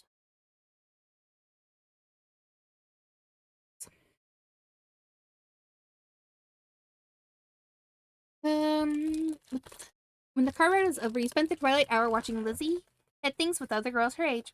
You didn't know much about golf, but you could tell that she really liked it. So you sat with your moms and tried to puzzle it out. It was nice sitting outside after being cooped up in the house all day. You stretched out your legs to let the last few minutes of sun warm your skin. The sun was finally out of sight, dipping down the horizon. You all got ready to leave.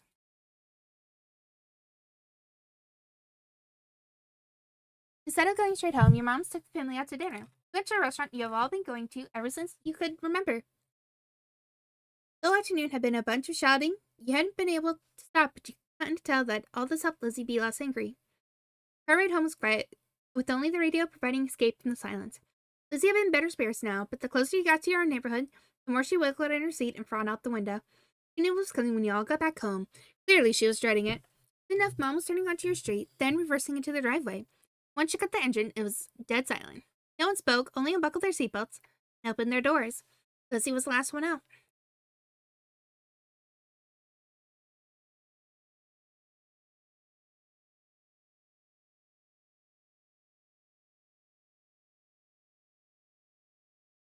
Once everyone was inside and done taking off their shoes, she propped her hands on her hips. So, Now then, Mr. Holden's car is in his driveway, so he should be back from work. That's good news, isn't it, Elizabeth? You and Cove can hash things out before the day's done. Lizzie didn't complain or put up a fight. Head ducked so she didn't have to meet anyone's eyes. She nodded once. Good, let's move this to the kitchen. Mom went over to the house phone, Thursday following behind her. Mommy put a gentle hand on Lizzie's shoulder as they walked side by side. Watched them from the back. This was only happening because you told on Lizzie. You didn't regret it. Felt a little guilty, like you had betrayed your sister, and like doing it, but had to. But it was her fault for doing it in the first place. Felt a little guilty, like you had betrayed your sister.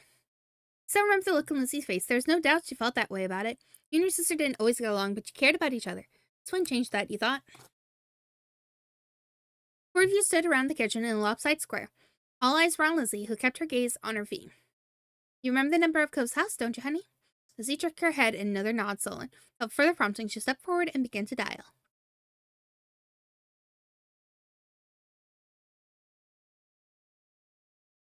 Mom reached over and pressed the button on the base. Suddenly, you could hear the phone ringing. She turned on the speaker. The phone rang a couple times, then stopped. Mr. Holden's warm voice came through the other end. Evening, Holden residence. Lizzie looked over at Mommy, unsure. She nodded encouragingly. Hi, Mr. Holden. It's Lizzie. Can I talk to Cove? Lizzie was surprised, but of course he could say hi to the boy.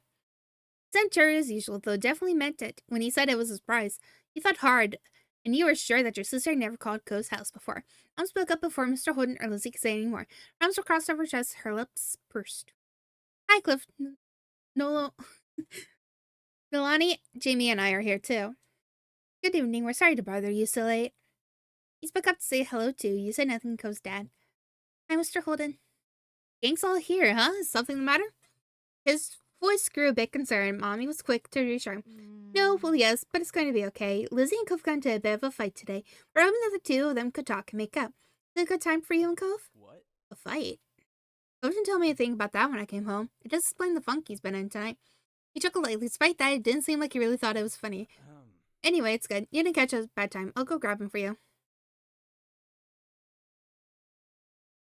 There was some shuffling on the other end. He must not have gone far because he could still hear him calling out.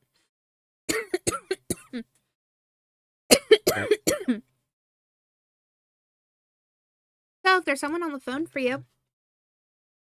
After a beat of silence, there was more muffled talking from Cove's dad.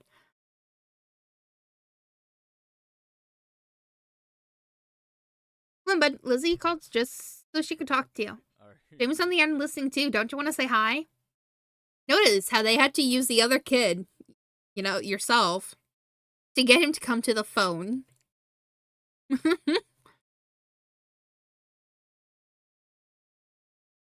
Debated back and forth, though, through the conversation seemed one-sided.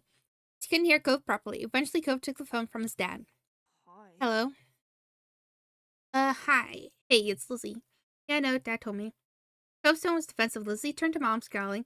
Monster looked from her, though, and Lizzie turned away. Sorry. I just got to say I'm sorry for not playing nice with you today. I won't do it again. Lizzie's eyes were downcast. Her voice low. You could tell she felt uncomfortable apologizing to Cove in front of everyone.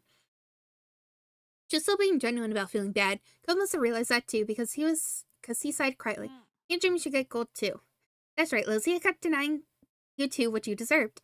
Lizzie was momentarily stunned, silent by the demand. She probably forgot that had even happened already. All right, we all win the gold. Okay, I guess I'm sorry too. A sense of relief washed over everyone at his acceptance of the apology. Mom crossed her arms while Mommy's shoulders relaxed. Lizzie's eyebrows raised up. You wonder if she thought that he'd refuse her apology. Dad, can I get off the phone now? I couldn't see him, but it was obvious that Cove felt awkward about the situation. He had come off uncomfortable the entire time, really. Yeah, you can go back to your room if you want. Be sure to say goodbye first, though. Bye, Lizzie. Bye. Bye, Jamie. He perked up to mention your name. He smiled, even if he couldn't see it. Bye, Cove. That said, Cove must have handed the phone to his dad and let since Mr. Holmes spoke up.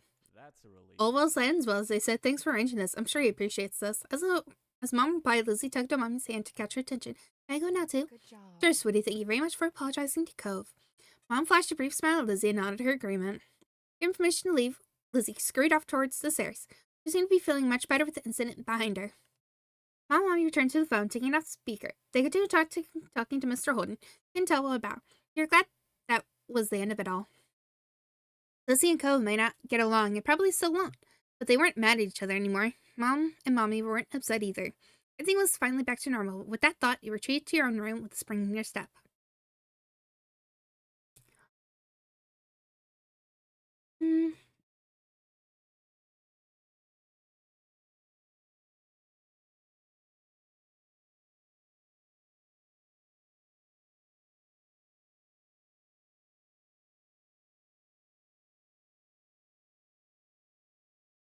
Who wants to pick the last one? So we do. Figured we could do Runaway.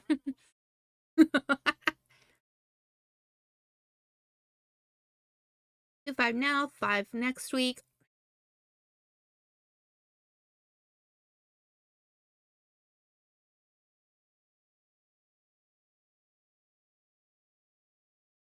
You good, Peaches?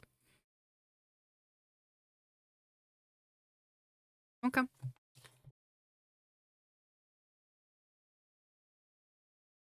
Just checking. You're just staring outside the window.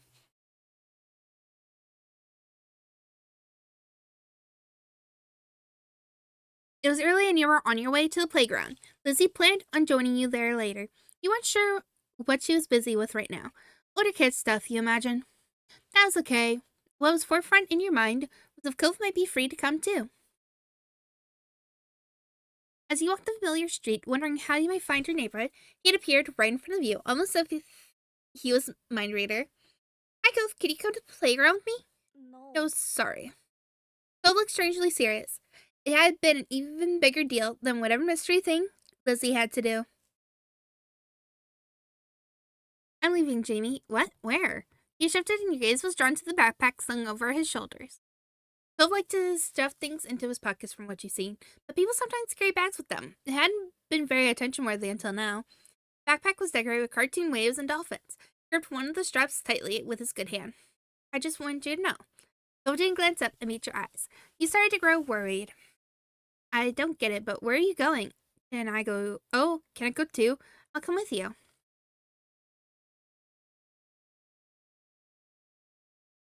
Should we go with him or let him go on his own?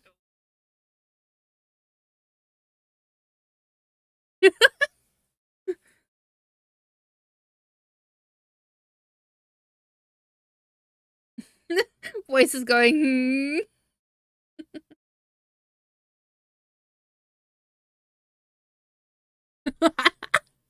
I'll come with you.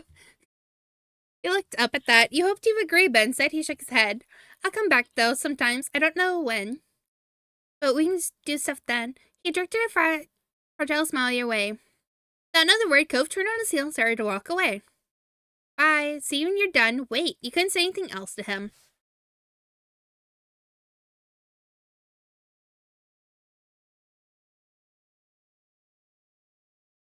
Honestly, I don't remember which way it is to go with him.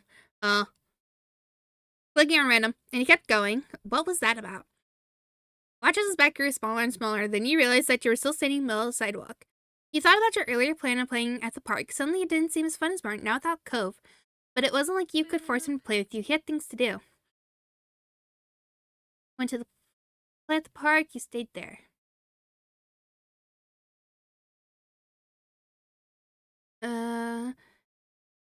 It was like when you couldn't bring yourself to leave like this.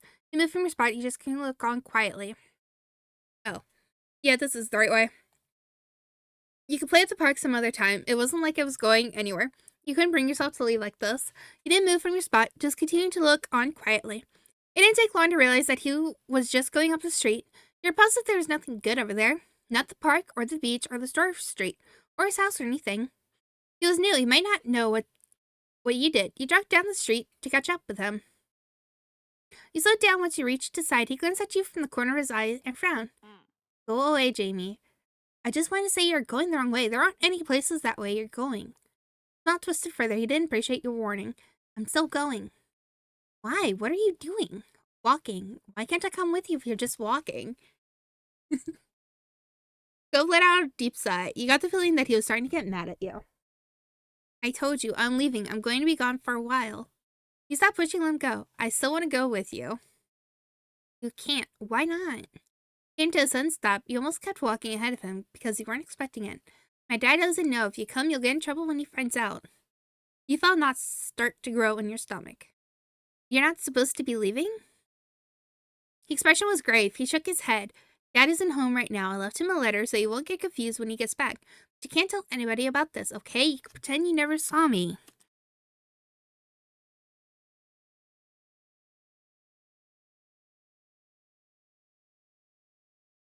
Pretend you never saw me. Okay, bye. I won't tell anyone that you're going. I still want to go. I don't care if I get in trouble. I have to tell someone.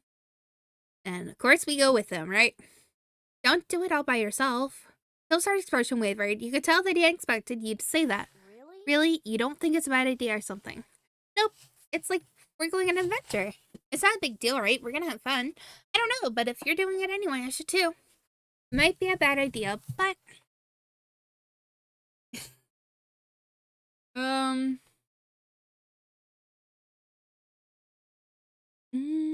It might be a bad idea, but... His lips curved into a smile. Okay. Okay, you can come. You're pleased that he gave in so easily. You thought it might take longer since he was so set on going alone. Turned a bit in the middle of the sidewalk and so did Cove when he saw. He went over your shoulder with them. Let's go to my house first. I can get my backpack. Yeah, sorry, if we're gonna be away, I better take some stuff. It's not that. I don't want our parents to catch us. Your moms could think it's where we have bags. They might ask. We don't have a lot of time anyway. He showed his backpack, patting it with his hand. It bulged out slightly. Don't worry, I packed snacks. It'll be alright. You wish you could bring your backpack along just to be safe, but his explanation made sense. Alright, we can leave. Spending the day with the emo boy. Boys.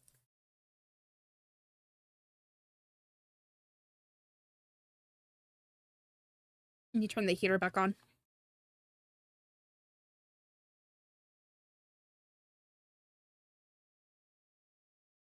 Phil smiled. He seemed to be in much better spirits than when you first ran into him. You were glad. He wasn't always this upbeat. That was fine, though. Otherwise, he wouldn't be Cove. I just like seeing him smile. Cove took the first step, and you mirrored him, as when you both of you ran up the street. You're off into unknown territory.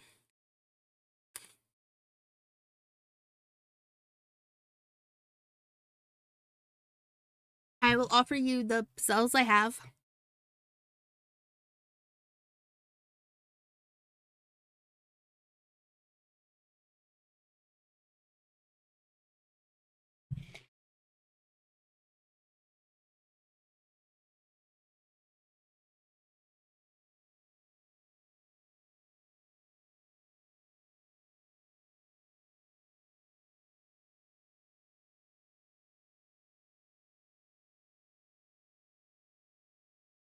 So they're not really,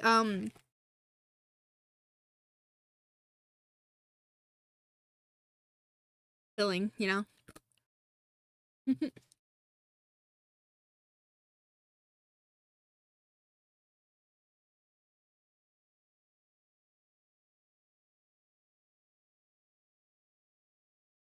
You're off into the unknown territory.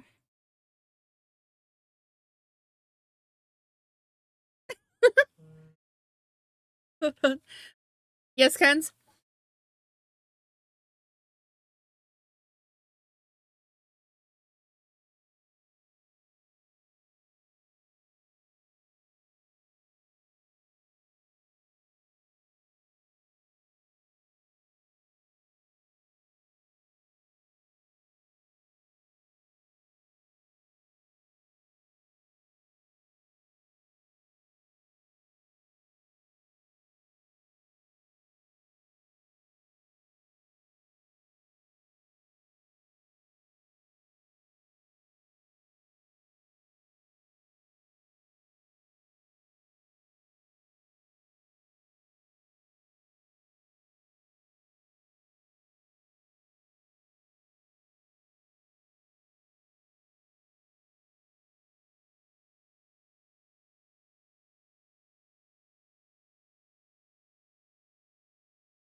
Sorry, Kenzie called me.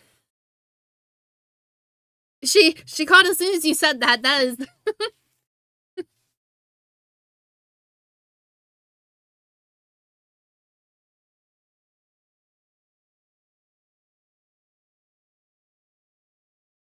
Oh. Ooh.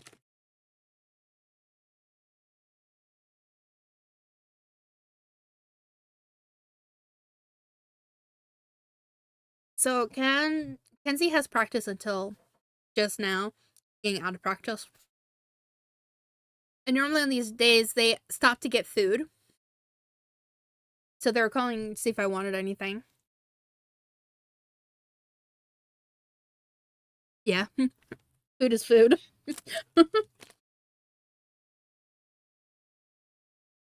Yep. And it means I don't gotta go make food. Chinese food does sound good though.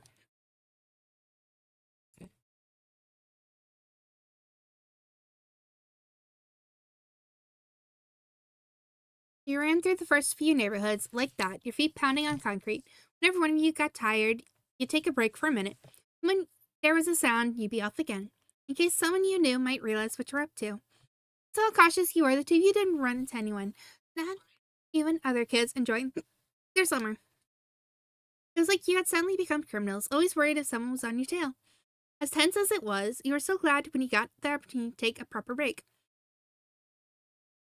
You'll be free to stop once you got out of the residential district. The houses disappeared, broad storefronts taking their place. You were all the way in the business part of town. This was the first time you had come here on foot. Before, one of your moms always drove you to this place in their car. You leaned up against a nearby tree and wiped sweat off his forehead. You braced your hands on your knees, breathing hard. You looked over at the road ahead. We're so far. Strange expression flickered across Crow's face at your words before you nodded. Spoke again, still huffing. My mom's bringing me and Lizzie here for shopping. Yeah, I've never been here before, not without Dad. You looked pleased by that. We're doing good. It's not even nighttime. You're starting to get to feel good about it too. You're still unsure. You thought it was right to have gone with Cove, but being so far from your neighborhood made you feel even more weird about what was happening. Clearly, Cove wanted to keep going. For how long, though? Couldn't want to keep walking forever. Cove slid his backpack off and unzipped it. You watched curiously as he stuffed a hand in and searched for something. To your delight, he pulled out 2 juice boxes and offered one to you. Here. Thank you. I was getting thirsty. The few took a moment to unwrap the straws and poke them into the special circle part of the box. The juice was warm but still good. You sighed contently after your first sip. Your throat was beginning to ache from how dry it had gotten. It really had been a while since all this started. As you took another sip of your juice, your gaze drifted to Cove's bag. He hadn't closed it yet. What else is in there? There's still a few juice boxes left. He read inside and began to list off the items as he spotted them. Got some snacks from the kitchen too. Chips, muffins, bananas, candy. There's already a lot, but he kept excavating more. Also took a couple of clothes, a flashlight, a first aid kit for my dad's bathroom, and a blanket. Oh, and some money my dad gave me a while ago that I hadn't spent yet. Mouth made a small O halfway through his lengthy list. He brought a lot of stuff. I wouldn't have thought to grab a flashlight or a first aid kit. Told you I was going away. You didn't know what to say to that. The little small Cove had been wearing earlier was gone by now. Like it never been there in the first place. You watched as he zipped up his backpack and slipped it on. He started walking without a single glance over at you, but he did still take small, unhappy sips of his juice. For some time, the two of you went forward in complete silence. The more ground you covered, the more serious Cove seemed to become. I hadn't looked at you or said anything in a while, just taken your empty juice box from you and stowed it away in his bag. That was it. You knew there had to be more to all this. The sun dislodged itself from its place in the sky, dipping lower and lower. Street lamps came on. It was as if they were anticipating a nightfall. You tried to convince him to go back. You kept walking. Do we try to convince him to go back? Or do we just keep walking? Committed. Just keep walking. Well, technically, we don't know what running away is. We just know Cove's leaving. Even if it was late, you weren't ready to turn back, and neither was Cove. The two of you continued to trudge past the storefronts. Silence fell over you again. You had no idea how to break it, or if you even wanted to. People had said this was a really tiny town, but to you it felt absolutely gigantic. Eventually, the business part of town ended too. There was no sidewalk anymore, only a large expanse of road. He walked on the grass instead. Not even that was enough to stop him. Onward was the only option. Your journey stubbornly continued. The plans you had about Cove's possible destination soon became certainty. There was only one way out of town after all. Your feet hurt, you were tired. The two of you didn't have any parents with you, but somehow you had reached the very edge of Sunset Bird. That's what the sign told you. You had lived in Sunset Bird forever, and it was a very rare occasion that you'd see the sign. Most everything in your life happened inside the city limits. The endless road ahead seemed scary in a way. It paralyzed you. Sunset Cove, you had made it here just before nightfall, but now what? Outside of town, there was nothing. How would he get to where he wanted to go? Cove, however, didn't falter. He kept walking. As he neared the sign, he finally stopped. That was a relief. He took off his backpack, sat down, crossing his legs beneath him. You lowered yourself beside the boy as he zipped his bag open and rummaged through it again. Whoa. What snack do you want? You were almost taken back by his voice. It had been a while since you last heard it. Phillips, you recall the snacks that he listed off earlier. I want chips, a muffin, banana, candy. Nothing, I'm not hungry. Let's go with the muffin. He put out 2 muffins. After passing you your food, he took a big bite out of the top of his muffin. He peered over at your friend. He stared at the path still ahead with a solemn expression. You turned away. The sun had set some time after both of you finished eating. Now it was dark, apart from the faint moonlight. Marshall grabbed the flashlight from his bag. What are we going to do? Sleep out here? I guess. Yes. He was speaking defensively again. Phil flicked the flashlight on. A beam of light cut through the darkness, weakly illuminating the area you sat in. You pulled your knees up to your chest, wrapping your arms around them. You weren't cold. Some nights were still sort of warm. You just felt like it. Is it okay if I ask something? Phil's focus didn't waver from the road, but he nodded. Why do you want to leave Sunset Bird so bad? At first, Cove was quiet. You started to think he wouldn't say anything. Then he spoke. My mom called today to check up on me and stuff. Just what Sunset Bird was like and how I was doing. It was okay. But when I asked her if she'll come here, Mom said she couldn't. Can't go back either, not right now. Just to move somewhere else first. Cove glared at the ground. His voice cracked as he continued. Why can't I even see her anymore? He used his uncasted arm to rub both his eyes. I'm gonna go myself. I don't need anyone to take me. How are you gonna get to your mom's place? That's such a bad idea. This was all just too much, and he started to cry. You know the directions to your old house? You're being selfish.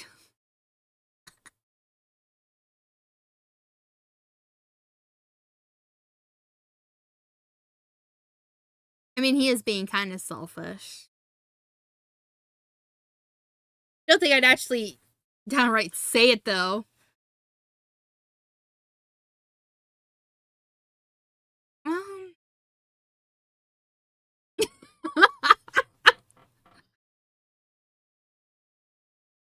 Boys, what do you think?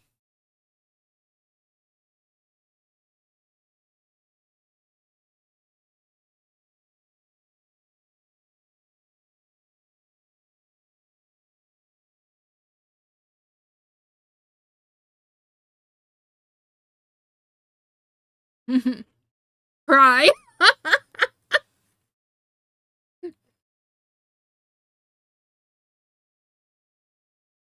So, Risa says, tell him that he's being selfish, and you say to cry.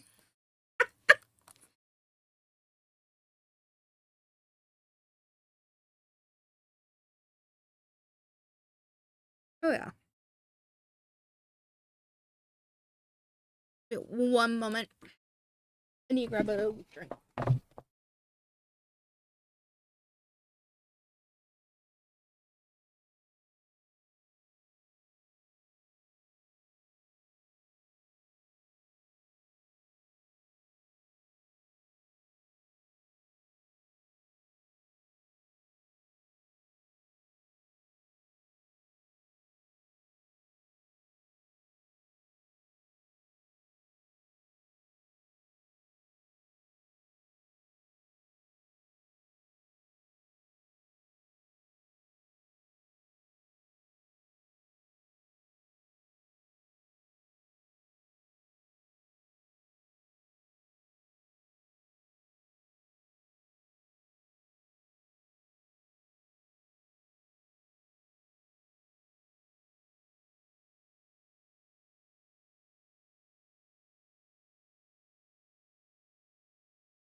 yay. It fixed itself. Like, for some reason, my thing became undone. My mic, which how I hear everything. So I wasn't hearing anything. So I unplugged it, replugged it back in, and left to go get my food from Kenzie. Came back, it is nice and fixed. Also, Kenzie is not happy. Because my mom took a fry from her and called it a tax. Yeah, Kenzie told me to come back, and I was like, why is she telling me to come back? And she tried taking my bag for my fry. For a fry. And she goes, your mother took my fry. I was like, it's the grandma tax. What you talking about? Go, I'm shocked she didn't take any of mine.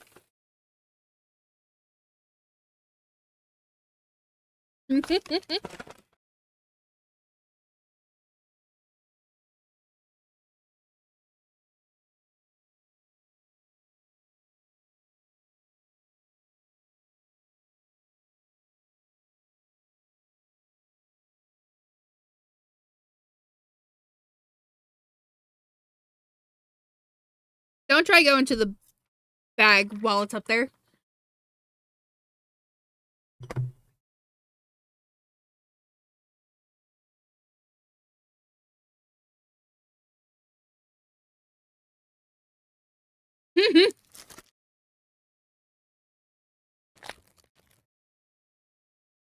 There's a parent tax for Halloween candy too. Oh yeah.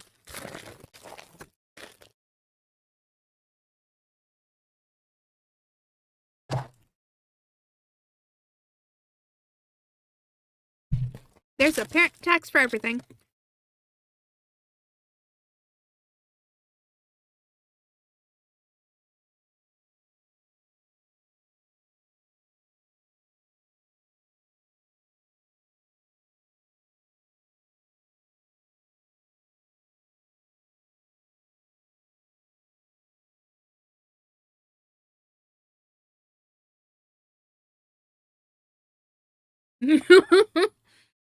There is a tax for that too.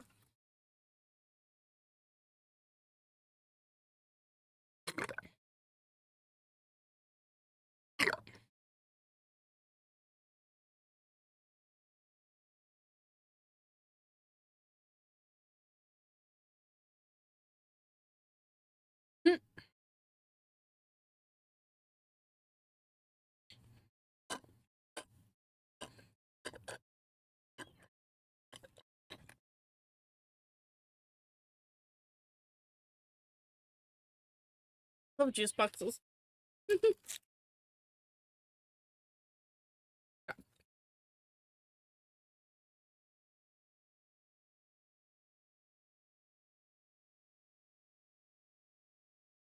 Let's do it.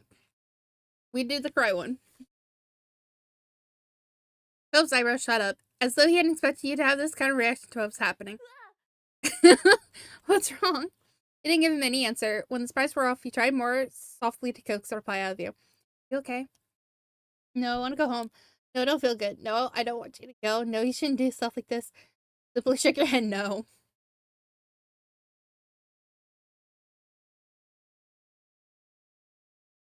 Mm.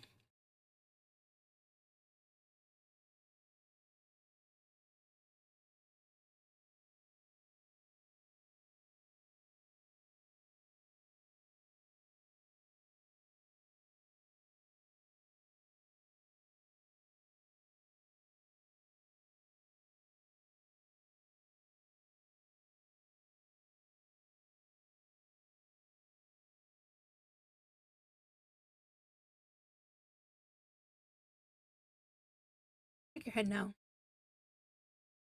His lips clamped together and he awkwardly held his hand up in front of him, so he wanted to do something but wasn't sure what. I'm sorry. He shook his head like he was trying to clear it. He spoke some more, mostly to himself.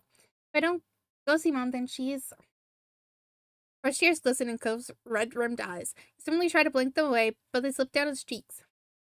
Honestly, no matter what, you hate to see him cry. What'll happen? Mom doesn't call that much, and I haven't seen her in so long. Philip hiccuped, wiping his face with the back of his arm. His glasses got shoved up awkwardly as a result. If I don't go, she'll be gone. She'll forget about me. She wouldn't do that. How do you know? She's your mom. She loves you. Mom's always said that, so it must be true for Cove's mom, too. Cove sniffled. He seemed conflicted. I'm not sure if that's right. You're at a standstill. I think it'll be okay if we just go home. We can't stay here forever, and we can't go out there. Gotta go back. We'll stay here. I'm not going back. Hmm.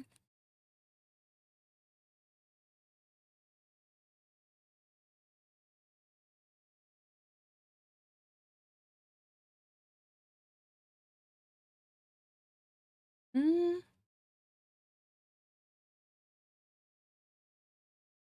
Beating the skater boy.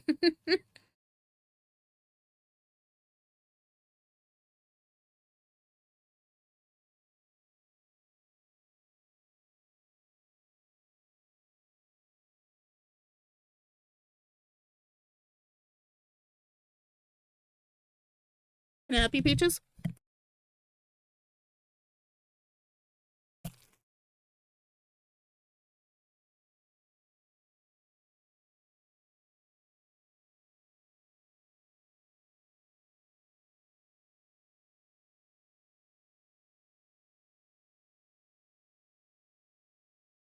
Um.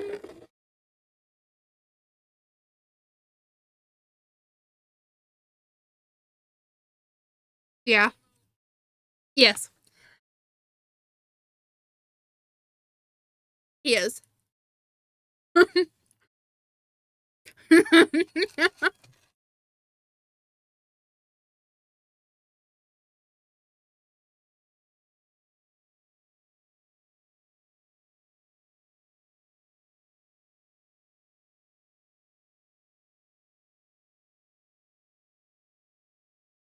His lower lip trembled at your declaration. Are you sure you don't have to? You can still go home without me.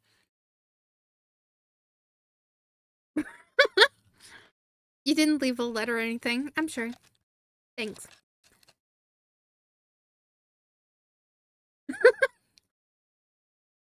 The final part of his statement was whispered. You're always there when I think I'm gonna be by myself. And that was that from him.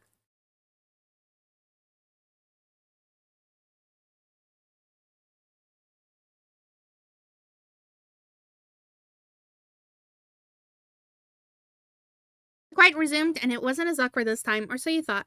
You looked up at the sign, tracing the letters with your eyes over and over for a while. You weren't sure how much time passed. All you knew is that one moment you were letting your eyelids droop while huddling near Cove under the sign. Next, you were snapped back to attention by a blaring beep of a horn. Phil froze. You whipped around to see a car approaching you. Difficult to make out who it was. The headlights were so blinding. Then, continuing down the road, the car slowed near where you sat. The windows rolled down, revealing the face behind the wheel. It was very familiar. Mom! She sat back, and not just because there was some distance between you and her. What are you kids doing here? I've been looking everywhere for you.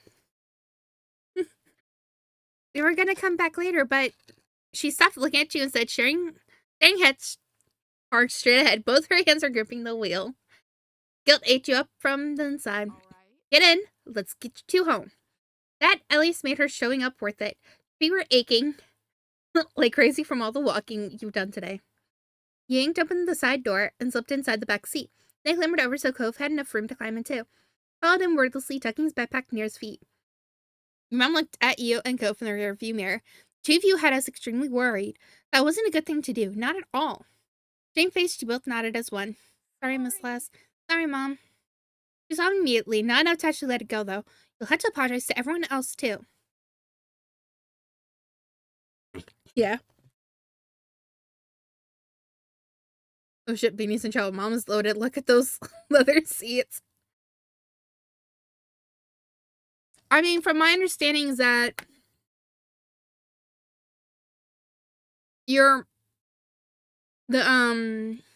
your sister does the golf thing, which well, we saw last one, is actually like a what would you call it? Like for the rich people. And your mom is a fashion The one with the dark hair is a fashion person. And this one, I think, does construction? Or architect or something? So, for the rest of the car ride, no one said anything. You thought all of you were pretty tired. In fact, you must have dozed off at some point, because you woke up to the sound of the engine stopping. You opened your eyes, you realized Cove was looking over at you. He was tense. We're back. You got on and got out of the car. Cove came out after putting his backpack on again. Mom locked the car door and motioned you two towards the house. Showed him the front door and let you go in first. Mommy appeared quickly. She must have been waiting nearby. There was a phone in her hand, and were already thinking about who she might have been talking to. She lay on her shoulders relaxed when she saw you and Cove. Oh, thank goodness you found both of them. Yes, I did. They're at the actual end of town, right under the now leaving sign. What were you two doing there at this time of night? Do you have any idea how far that is? How unsafe!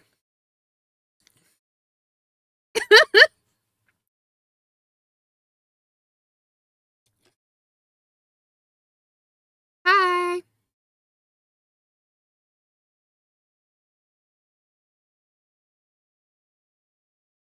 Boys, they're married.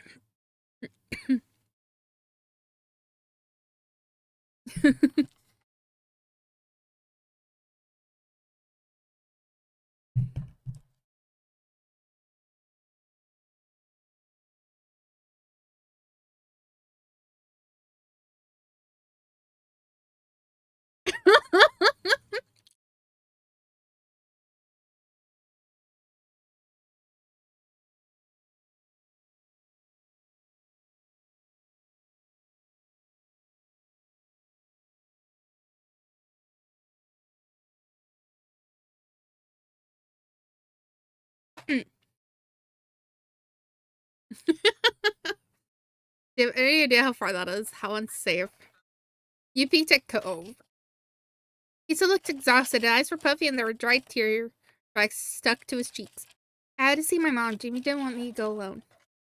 Your mom shared a look. You weren't sure what it meant, but they always did that. You wondered if they could read each other's minds. Since they were communicating telepathically, you still glanced around the house. Lizzie wasn't anywhere in sight. Where was she? She must have finished whatever she was doing that morning ages ago. Where's Lizzie? Your sister's in your room fast asleep, the same way you should have been.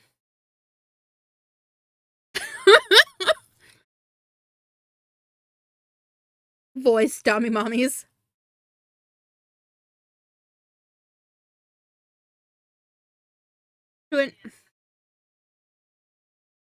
Yep.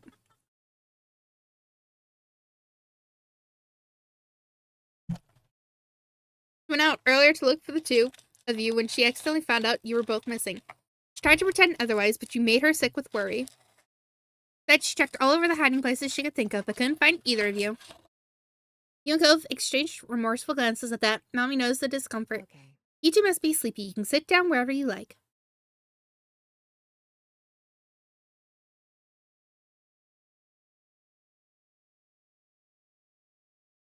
Was when the adoption kind of be,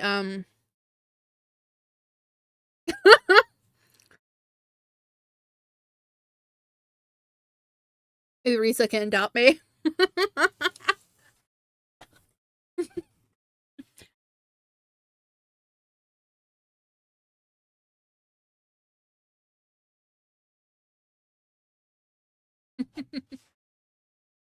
Mommy smiled warmly and motioned to the living room. Cove looked up at her, then lumbered over. You followed close behind. The room wasn't far, or separated by a wall, so you heard your mom's talking softly. He wanted to go see his mother. Poor thing. That explains at least. Still not sure excuses it. It was so dangerous to go off into town like that. He's having a hard time right now. You can't expect a child to handle it maturely. True, it can't be helped. But that's enough of that. We should tell Cliff and the others that he's here, or the panic gets out of hand. There could be riots. Alright. I'll call, then go to the front to tell everyone still out there. You keep an eye on the kids. Make sure they don't do any more trips today.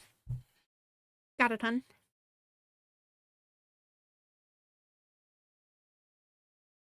Cove just sat there on the couch, setting his backpack down beside him. He stared at his hands. I'm sorry, Jamie. He faced him quietly. I didn't want to make you feel bad. I don't want to fight.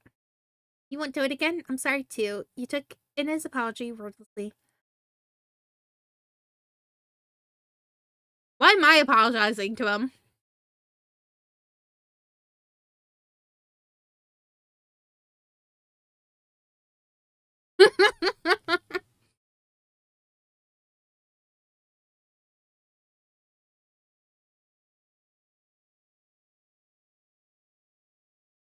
You didn't have to. It wasn't your fault. All right. Yep, he made you cry. No apology. Too late. Like Cove's protest, you couldn't help it. It would have been hard not to say sorry after a disagreement. Having apologized didn't make you feel much better. If you say anything else, the front door opened. Ron was back with Mr. Holden close behind her. He made a beeline for the couch, his gaze trained on his son. Cove, God, are you alright? Strands of his hair had fallen out of his ponytail. His eyes were darkened, like he'd been crying too. Cove stared up at his dad, his own eyes wide behind the frames of his glasses. He really hadn't expected it to be such a big deal. I'm okay. Good, that's good. I'm so glad to hear that. He claps a hand on his son's shoulder, attempting a smile, but the corner of his lips twitched in spasm. They wanted to wilt into a frown instead. Cove seemed to have that effect on him. Mr. Holden turned. He is still smiling weakly. I'm so happy that you're alright too, Jamie. Then he looked at your moms. Thanks for your help, as always. He laughed pitifully. And I'm very sorry for ruining your afternoon with this. I can't apologize enough. No trouble, Cliff, really. It couldn't be helped, in a way. Something was bound to happen sometime. Besides, he wasn't the only one who decided it was a good idea to disappear today. We can hear that. Exactly, we're just happy the kids are safe and sound. Not for the first time that day, you called your original meeting with Cove. He had run away then, too. Not only as far as he had today. Cove must have had a similar thought, because he mumbled an apology. Sorry, Dad, I won't leave anymore, I promise. Some life seemed to return to Mr. Holden thanks to his promise. This time around, his smile was more genuine. That's a relief to hear. Next time you feel like running off, come to me first, okay? We can talk about it. I'm here for you. Cove nodded. His dad reached out and used his hair playfully. Although he made a face, Cove didn't try to dislodge his hand as he usually did. Let's go home, bud. I bet you're as tired as I am. Mr. Holden took over carrying Cove's backpack, still collapsing a free hand on his son's shoulder when he stood up from the couch. The five of you walked over to the front door so you could see them off. Mr. Holden thanked your mom profusely at least 3 more times before he walked out the door. Cove was made to follow. He stopped and turned to you before stepping through the threshold. Thanks, Jamie. You're welcome, Cove. A tiny smile filtered across his lips, there and then gone. I'm glad you're okay. You waved him off. You hugged him. Before he was gone, you reached over and gave him a hug goodbye after a hard day. He held you back more tightly than you could have anticipated, and he almost squeaked out a noise. I'm glad you're here. His embrace was tight, but brief. He let go as soon as he said what he wanted to. And with that, Cove left. Mommy closed the door behind them, and you were practically dead on your feet at that point. Granted, must have been obvious because your mom sent you right up to bed with no more discussions on what happened that day. Once your head hit the pillow, your eyes slipped closed on your own. Your eyelids were so heavy you couldn't open them again till the next morning. You woke up much more at ease than you had felt when you were last conscious. It was almost like it was a dream. Bye, emo boy, really voice.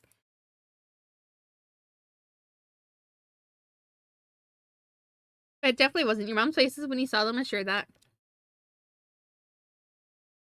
After breakfast, you were sat down and your family went over yesterday's events in full.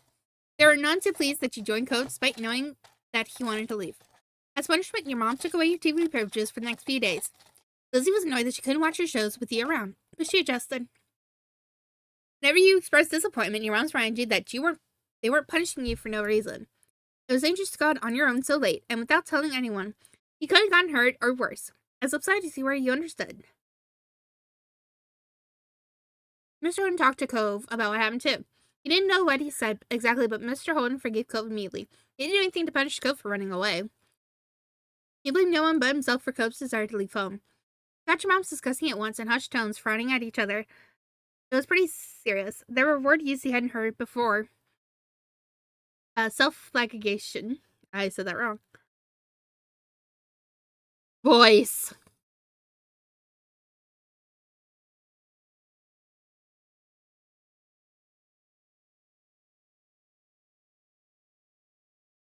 Yep.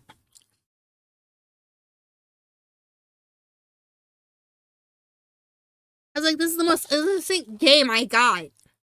There's romance in it.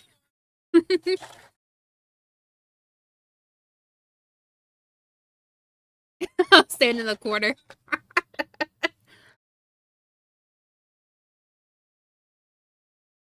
But there wasn't anything they could do to change Mr. Hold'em's mind.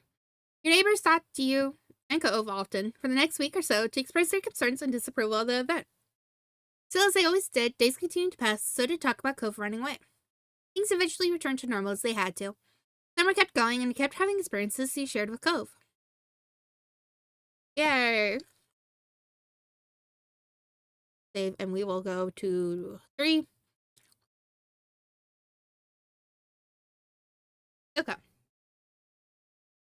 We did 5, and we'll do 5 the next time we play. I am debating if we do the and then summer ended next stream, or we wait to the stream after to finish it. Ooh, beef jerky sounds good.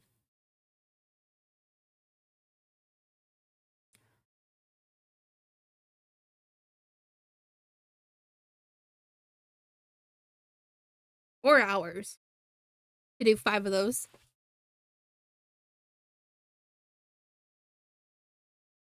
Mm-hmm.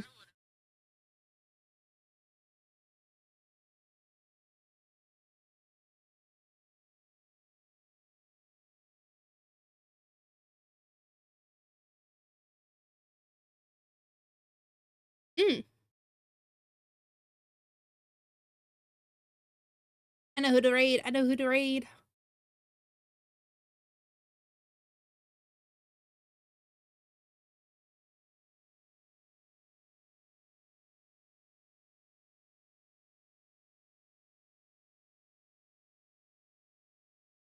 If I can actually grab it. Copy.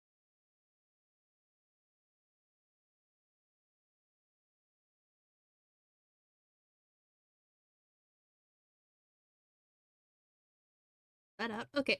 So who I'm rating is Lucy. Lucius the Fullest. I call him Lucy because it's easier. I met him through Arrow and Umbi. And I played DVD with him. I know I played DVD or it was Fortnite, one of the two. But it is his birthday stream that he's doing. So, wish him a happy birthday, and I shall see you all tomorrow.